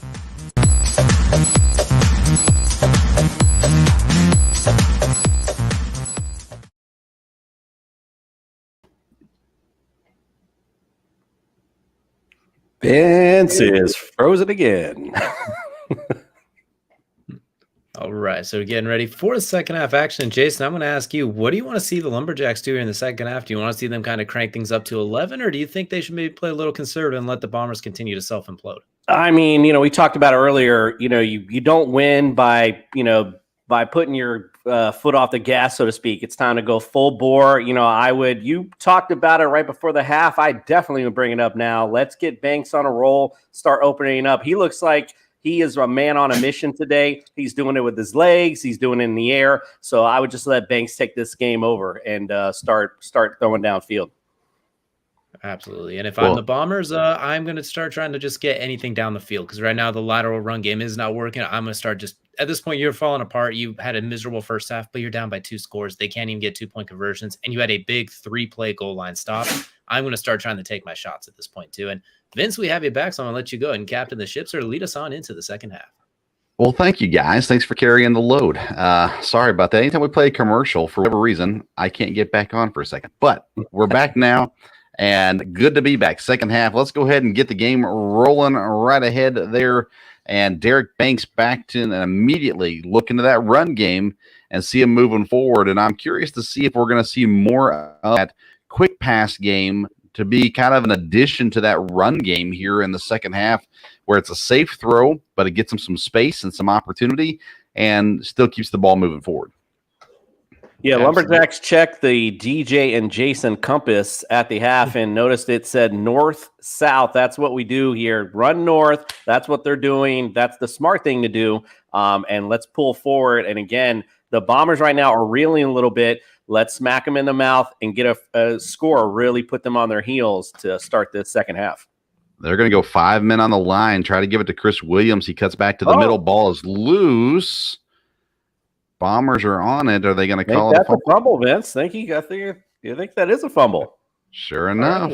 Wow, big play for the Bombers. That's a huge play for the Bombers to start out. We just talked about the Lumberjacks getting a big score at the end of this drive, really putting the foot on the neck, of the Bombers. But a way to turn the things around here with the turnover, and let's see if that momentum can change things around for the Bombers. A clutch play field position as well, too. Yes, a clutch play, and good reminder, intheclutch.com, use code BellyUpFantasy, get 10% off your purchase, your first purchase there. Awesome website, awesome shirts, and licensed apparel for you. Esther, now back to pass, looking to the right side. There's a catch, and trying to avoid tacklers, not going down easily, reaching forward, and that's the second time we've seen Demyron Smith off the right side. That little play, and again, Jason, you talked about this. Go right with the strength of your quarterback opposed to making him run and throw across his body. Yeah, I noticed actually he did roll to the right, but there doesn't seem to be confidence. There's a big difference between the ball he's delivering and the ball Banks delivering. That took like a minute to get there where Banks would have rifled that right in. So, again, I don't know if it's the injury or just arm strength at this point, but a big difference right now. Looking to throw the ball again. Guy in his face. Flag flies. The pass incomplete as he's getting hit. Let's see what the flag is. There's not been a shortage of laundry on the field in this game. That's the way they like to keep the championship, full of laundry. AJ Esther holding out his hands saying, "What in the world, dude?" Not blaming his teammates. Not happy with the ref, though. And back. Say, Jason, you might have a little bit of a Nostradamus in you because this is the third time you mentioned something, and then right a second later, the play happens as well, too. You mentioned Esther and the arm strength, and right there we saw, even with the guy in his face, that one died about 10 yards short as well, too. That could have been the defense, but it isn't. That's the second time you've done that. So if this continues, you're picking some lottery tickets for me. Yeah, I was going to say it, but then I thought he might have got hit on that too, DJ. But I appreciate the boost in the confidence. Here we go. Dominic Pugh around to the right side. Whoa, what a tackle. Ball's loose. Looks like the official's pointing down. Looks like got him down. I got an injured player, Lumberjack, down there as well. That was quite the hit.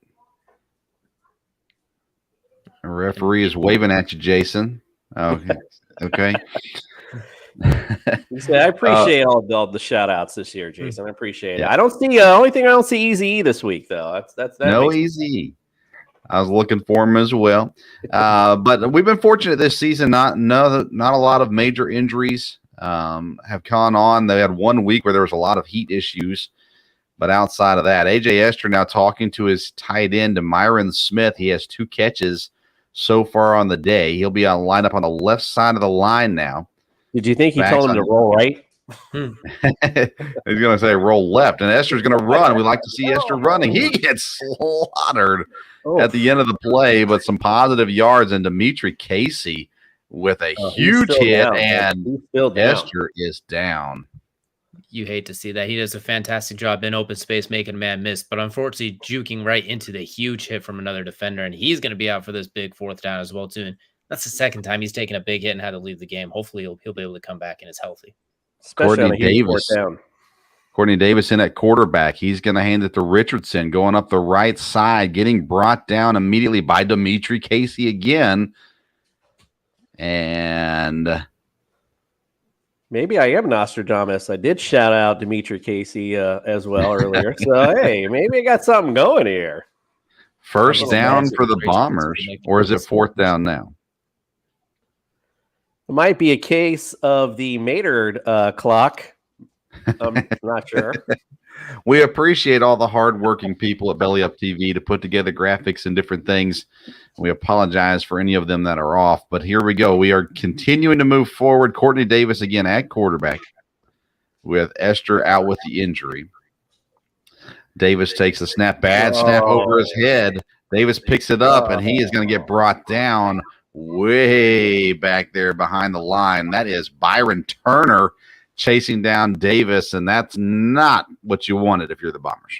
Well, that one's definitely not brought to you by Croquet because that one shot over his head like a cannon. That one might be brought to you by Shot Put if we ever cover that as well too, because that one was that was a laser beam right over the quarterback's head. And well, now the Lumberjacks not only are going to get the ball, but they're going to get it in fantastic field position on top of that as well too, at this rate. So we talked about earlier the differences between Bank and Esther, and I have to say there's been a couple of them so far tonight that almost went over Bank's head, but he's large and able to grab them because he's such a great athlete. So again, another advantage for the Lumberjacks we're starting to see play out.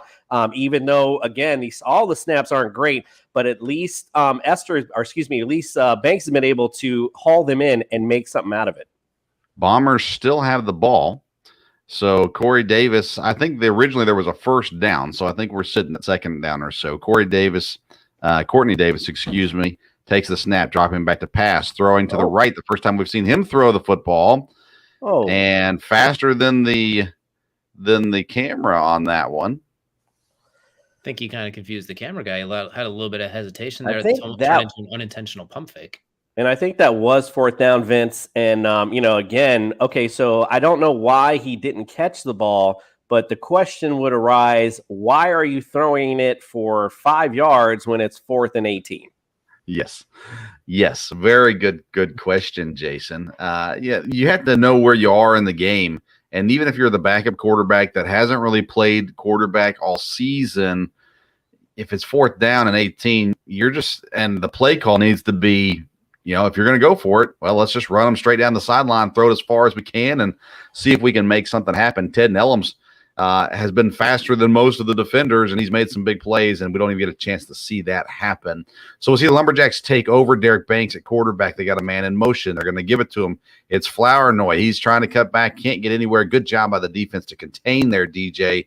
Bombers defense containing at least to this point here so far.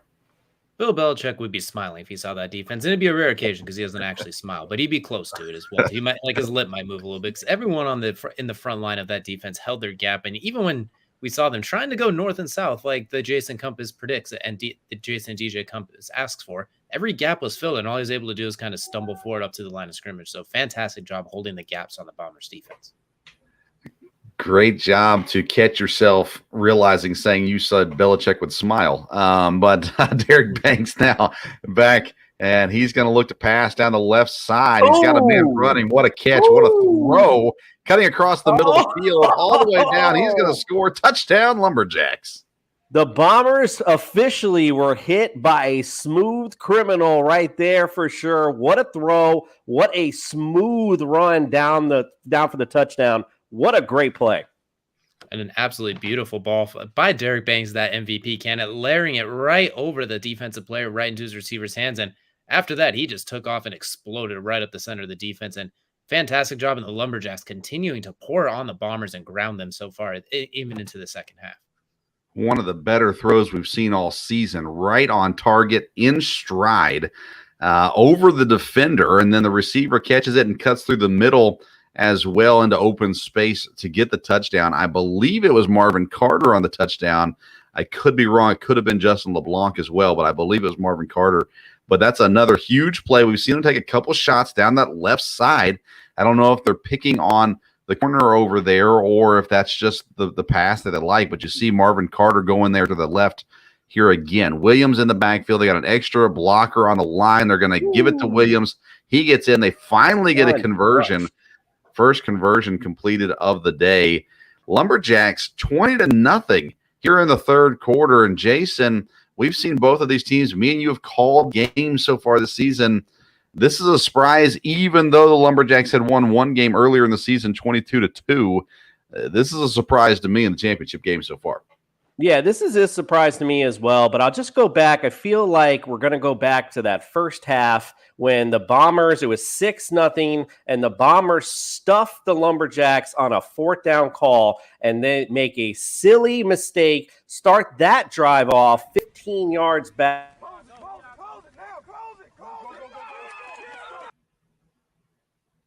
That were made by the Bombers early, and I think it's just kind of set the momentum going forward. Kind of feeling like they're ready to bend the knee, Vince, to be honest with you.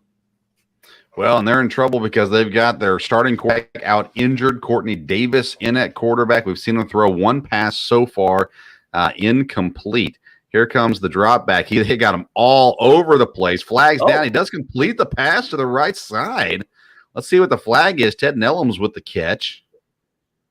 Nice throw. Way to make something happen. Again, Lumberjacks starting to smell blood. Absolutely. And unfortunately, one of their better pass plays of the day is not going to count by the looks of it. It looks like this one might be coming back as well, too. So I think they might have something with these. Quickly get the ball out of the hands in the flats quickly and try and get upfield, because we see the Lumberjacks starting to key in. They were keying in on the Bombers' running attack. So maybe they could take a page out of the Lumberjacks playbook and catch, flip to the flat, let them dance. If you're going to hold a guy, you better hold him. They were all over Courtney Davis, and they still get called with the hold.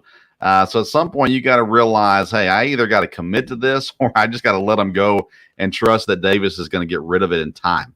The snap to Davis, he's going to throw again, this time to the left. Intercepted and off and running. Touchdown, Lumberjacks, just like that. Wow, that's Telly Ford with the interception, the pick six, and the Lumberjacks are sitting here going, I think we got this. Pressure on the patella. As I mentioned, it is bending the knee time coming up. My bad, DJ. Go ahead.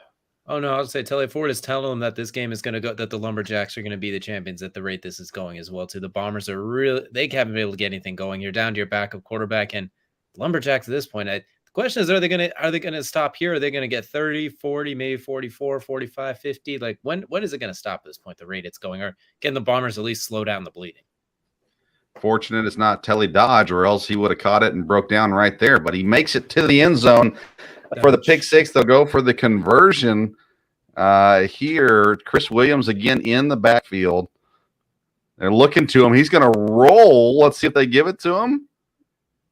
I see some clapping, and I see an official with no hand signals. Sure looked close. Looked like he was into me. Way he got up from the pile, but according to the Madar, according to no one, we got Madar keeps it's our belly up radar from Dan Mader. Says no conversion. 26-0 is the score.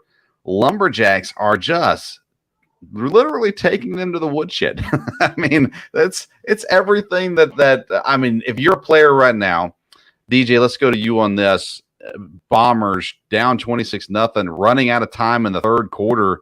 What are you trying to do now? Are you trying to win the game, or are you trying to just come out of here not embarrassed?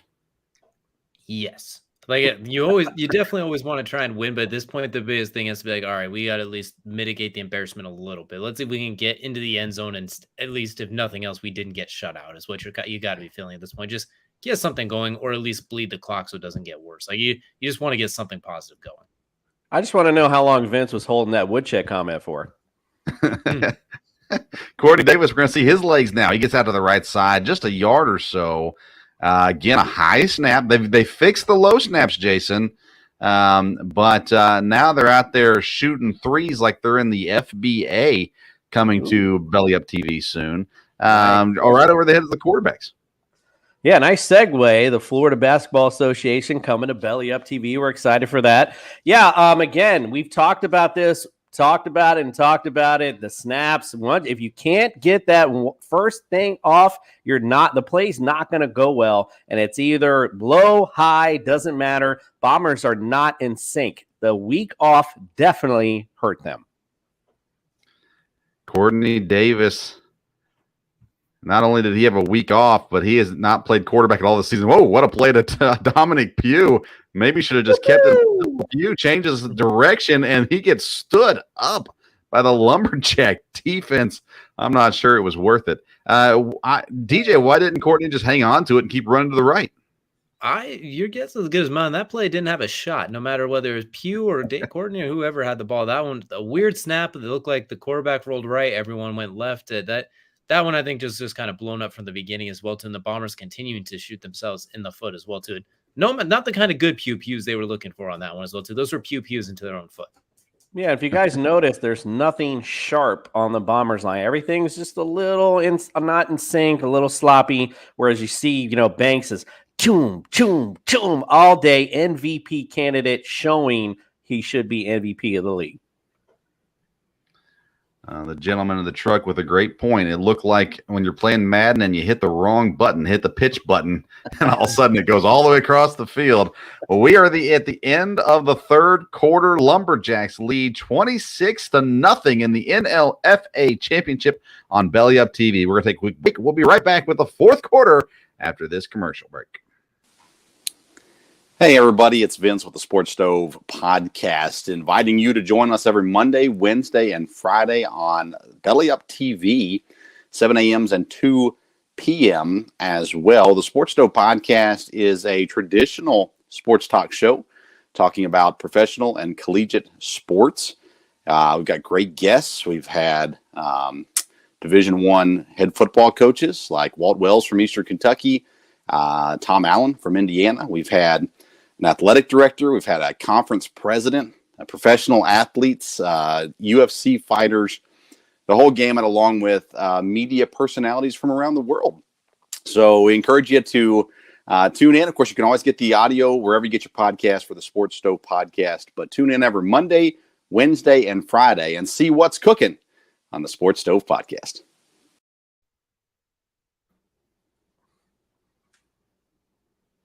What's not cooking is the Bombers offense. That is for certain. DJ, do you think they got it in them to make a huge comeback? They're going to have a bombs away play here soon if they want it. They're going to have to find a deep shot here. Real quick, fast scenario. And they're going for it here. Fantastic play, and that is intercepted. And running back the other way, breaking a tackle, going south on the compass, but still a huge takeaway for the Lumberjacks. And well, I said they needed to have a big bombs away play, not a pre-blowing up bomb there. And that gives Lumberjacks really good field position and the ball yet again. Telly Ford with the second interception of the ball game. The defense has been the highlight of this game so far. It has been for two high-scoring offenses. It's really been about this Lumberjack defense so far.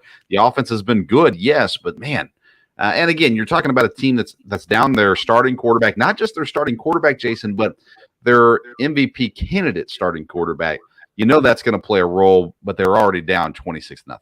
Oh, yeah. I mean, it's a huge role. Like I said, I think the momentum really shifted it right there at the end of the first half. Bombers just looked defeated coming into the second half, just not sharp. That week off really did hurt them. The Lumberjacks had just been a nonstop freight train running through this league. Chris Williams up the middle, a couple yards there. I had the opportunity to talk with Indiana head football coach Tom Allen earlier today, and kind of talking about that. How do you handle adversity? Because last year they went from coming off this huge season to all of a sudden an only 2-win season.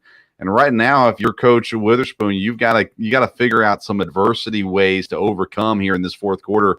And DJ again getting back to that. Let's not get embarrassed. Let's not get shut out at least. Let's get something other than donuts on the scoreboard.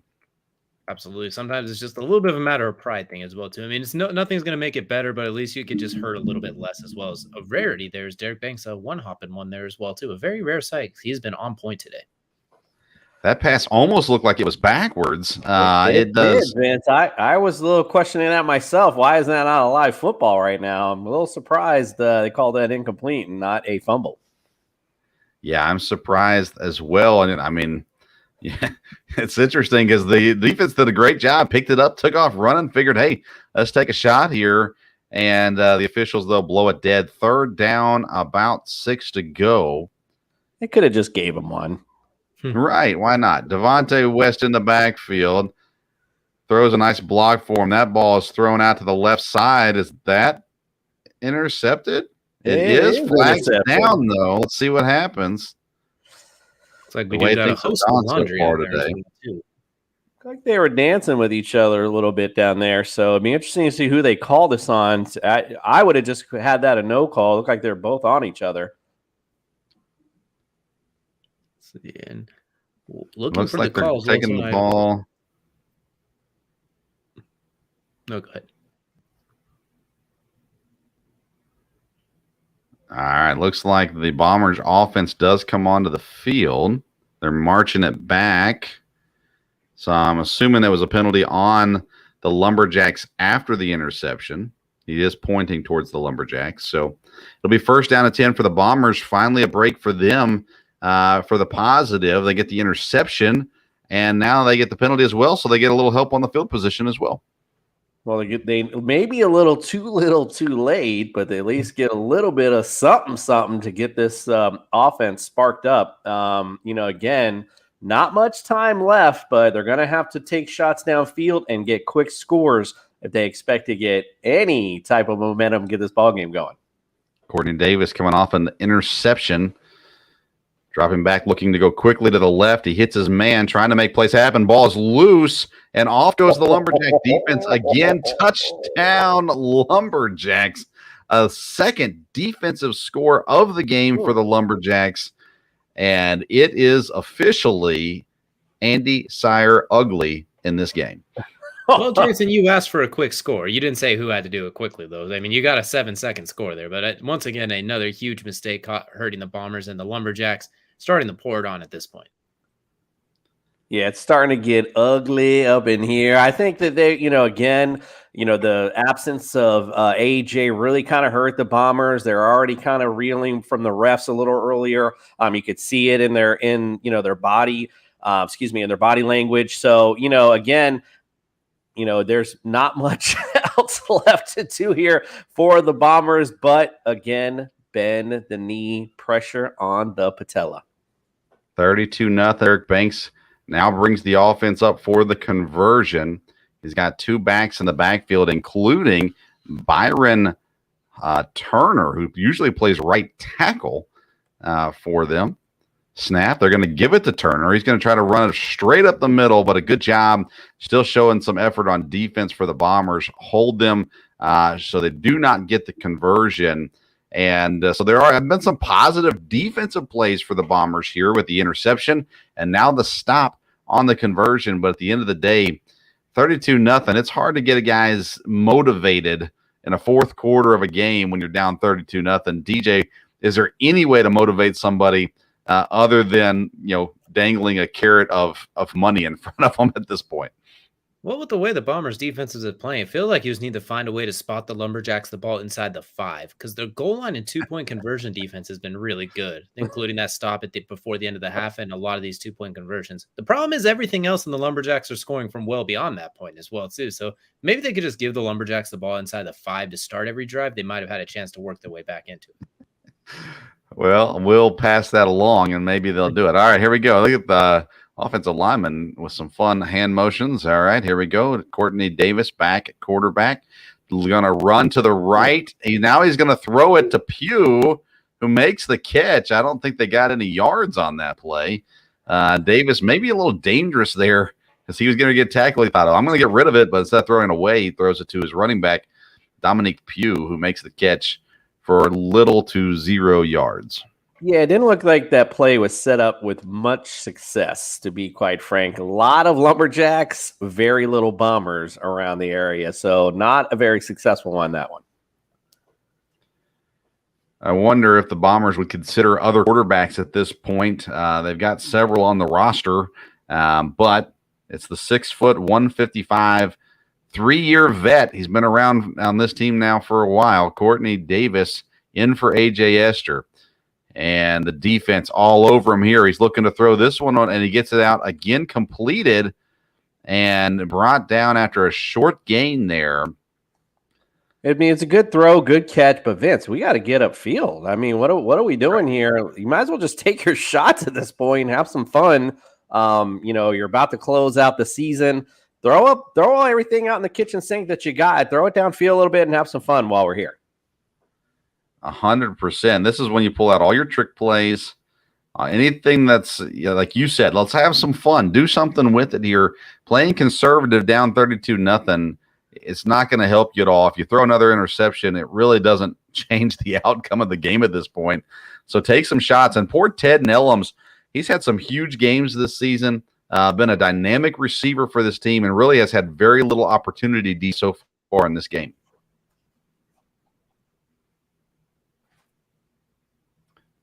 And now the snap, back to pass, looking left, throwing left. This one is tipped, incomplete.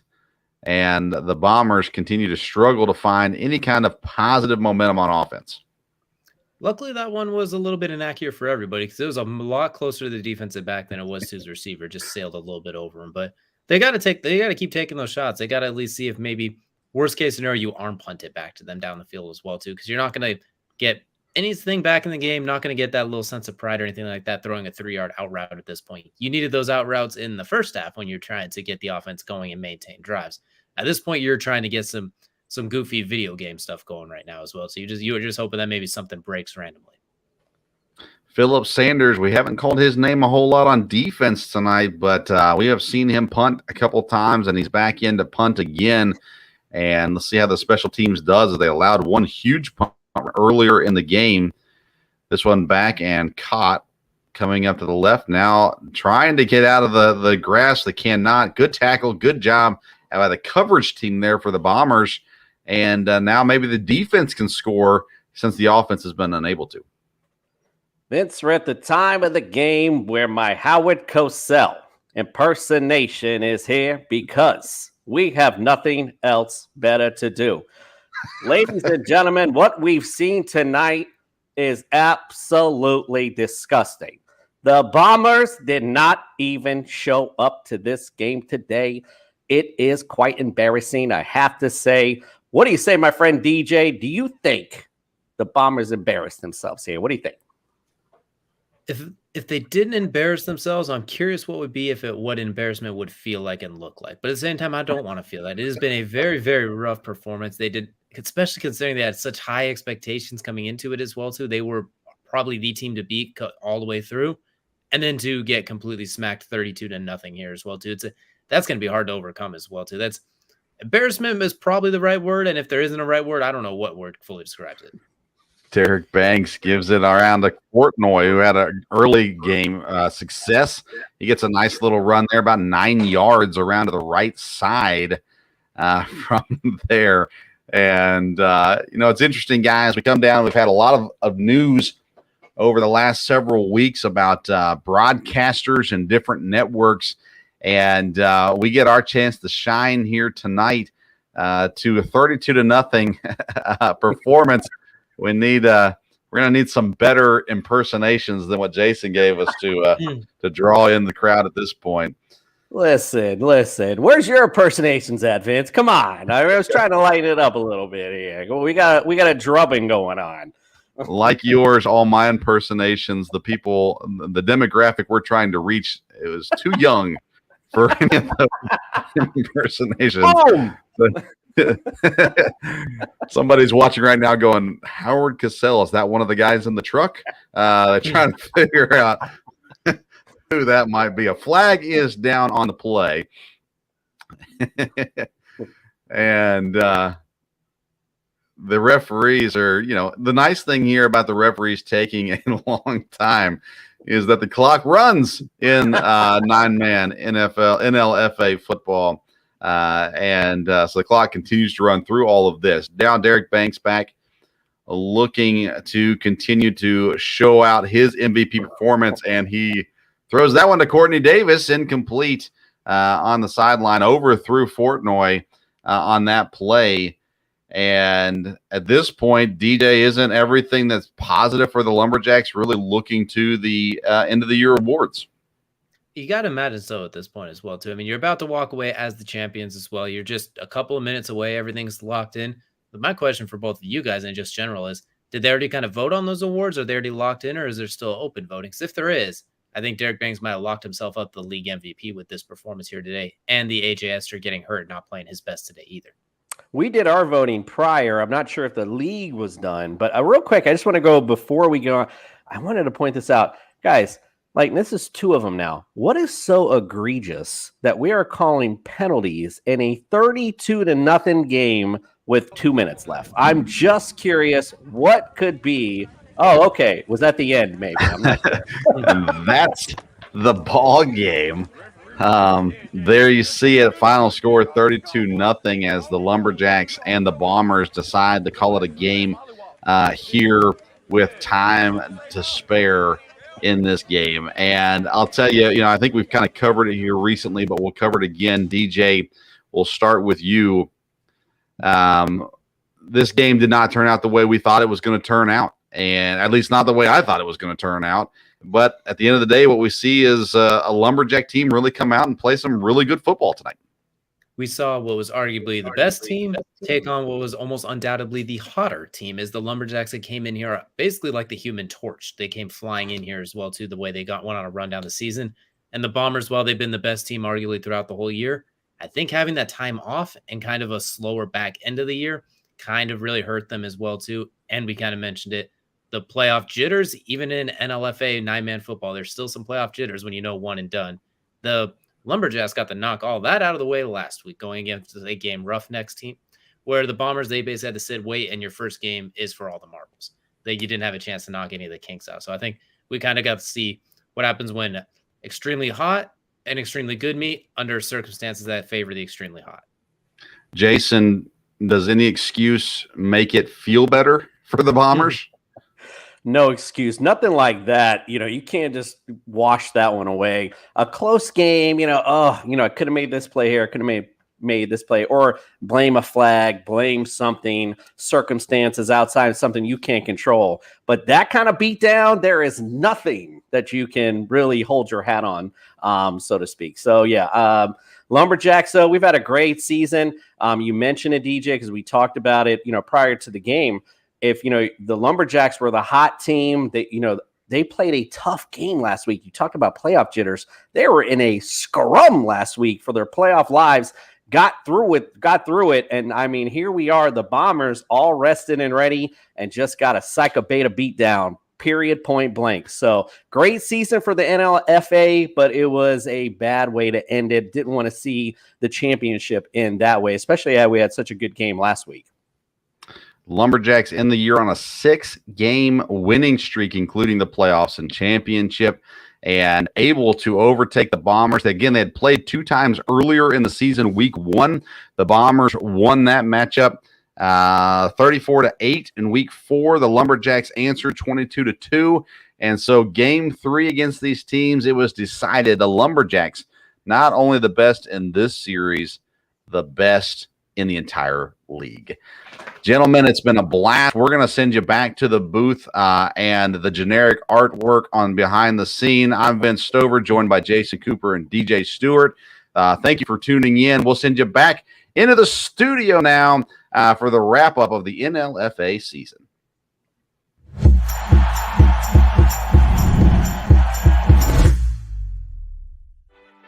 And welcome in, everybody, to another episode of the High Low Sports Podcast. Is DJ. I'm Kelsey. Obviously sports is our thing, but, we're still nerds at heart. We've done a lot of recaps. It's a draft different than some of the last few ones we see, as in nobody has any idea what to expect. We've done a lot of rants. That's how you just talk about a dude that works you like a wet rag doll. You are the D-grade Bebe's Kids Chris Paul. What we haven't done in a while, though, is this fancy ranking. Number 3 is a guy who is not a traffic cone by any means, and he's a guy that he looks like he might be making first team all defense here within the next few years. I'm putting Jason Tatum at number 3.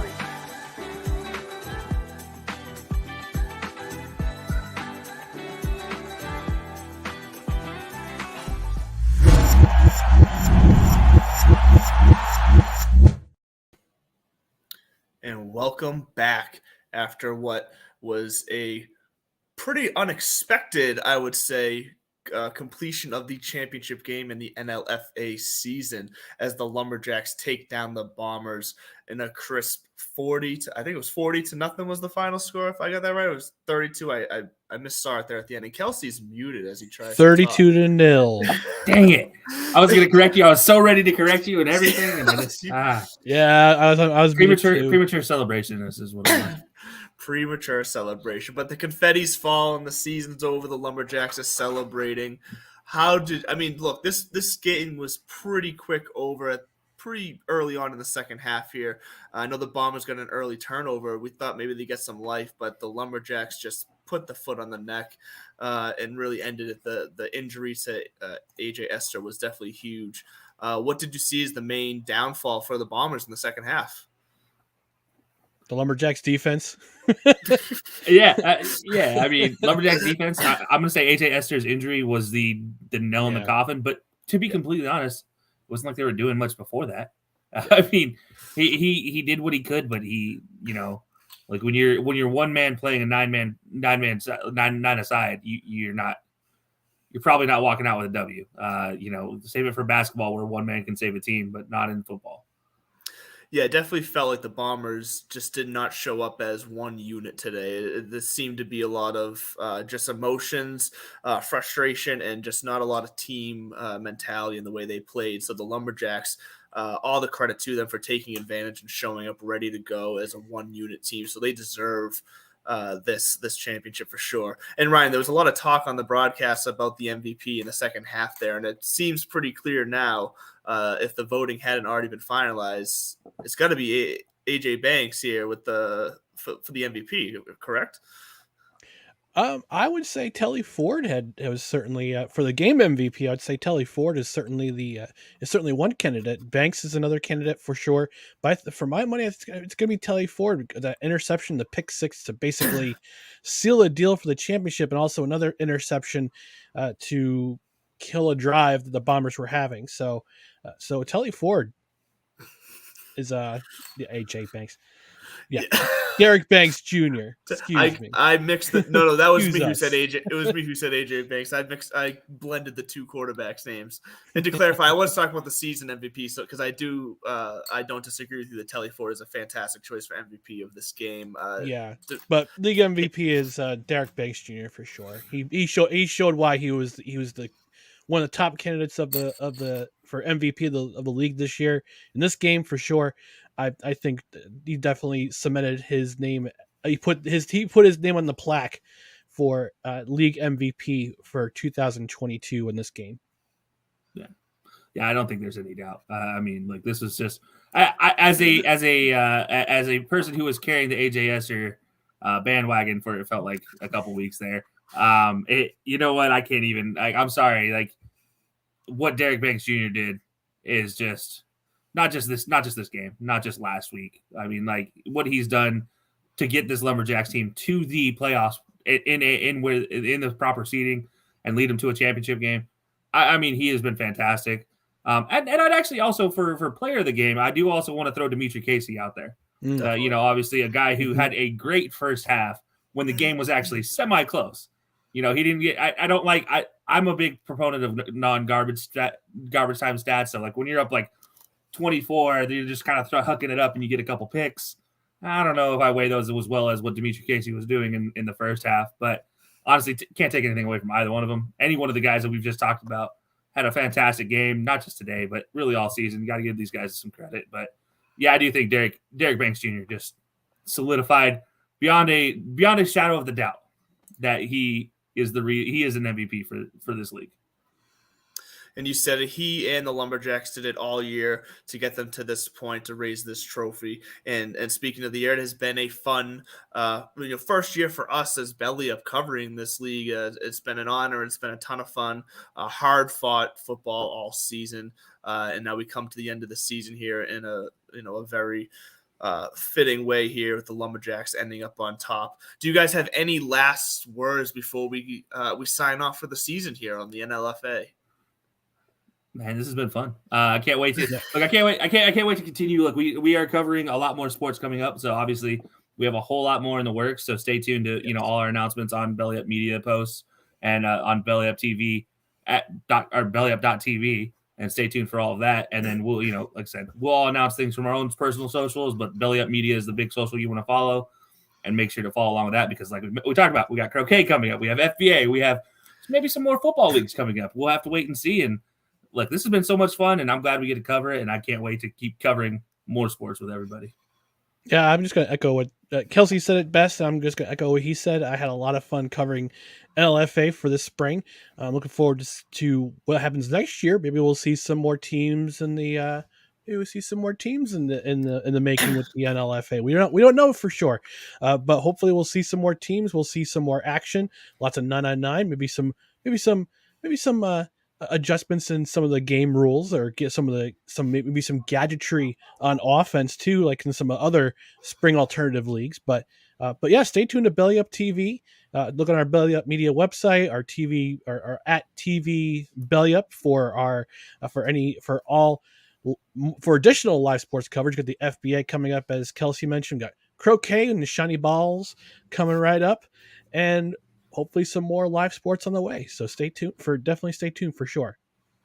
Yeah, and it would be a crime of us to not just thank the NLFA for Yes. their hard work and their diligence to help us constantly each week in, week out, to bring you guys a product that I think has continued to grow week in and week out. So we look forward to the continued work with them in the future, and just seeing what we can do and have some fun with them going forward.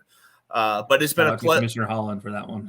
Yes. He is working with us together and being transparent. That's been a big part of this. This has been absolutely fantastic, because he'll take it's a give and take between the two of us, and that's what's been so much fun. Yeah, Holland has. I have never met the man, but he has been hard at work, as well as our guy Dan Mader at Belly Up Sports. They've been both very hard at work and helping us bring you this product to you every Monday night for the last couple months. So thanks to Holland, thanks to our guy Dan. We've had some fun this year. Hopefully, have some more fun next year. Well, and that's going to bring us to the end of the broadcast for tonight. But we once again want to thank you for joining us this season. We'll see you next season. We look forward to bringing you more NLFA coverage in the future. As always, thank you to the guys in the booth taking on the game between Jason, DJ, and Vince. And thank you to Kelsey, Ryan, and Andy, who is no longer with us for this post game. But thank you for Andy for joining us pre and halftime as well. We're Belly Up Sports, Belly Up Media. Check us out all over the place. You'll find us Roku TV, Apple TV. We're here for you. It's been an honor. Enjoy your night, everyone.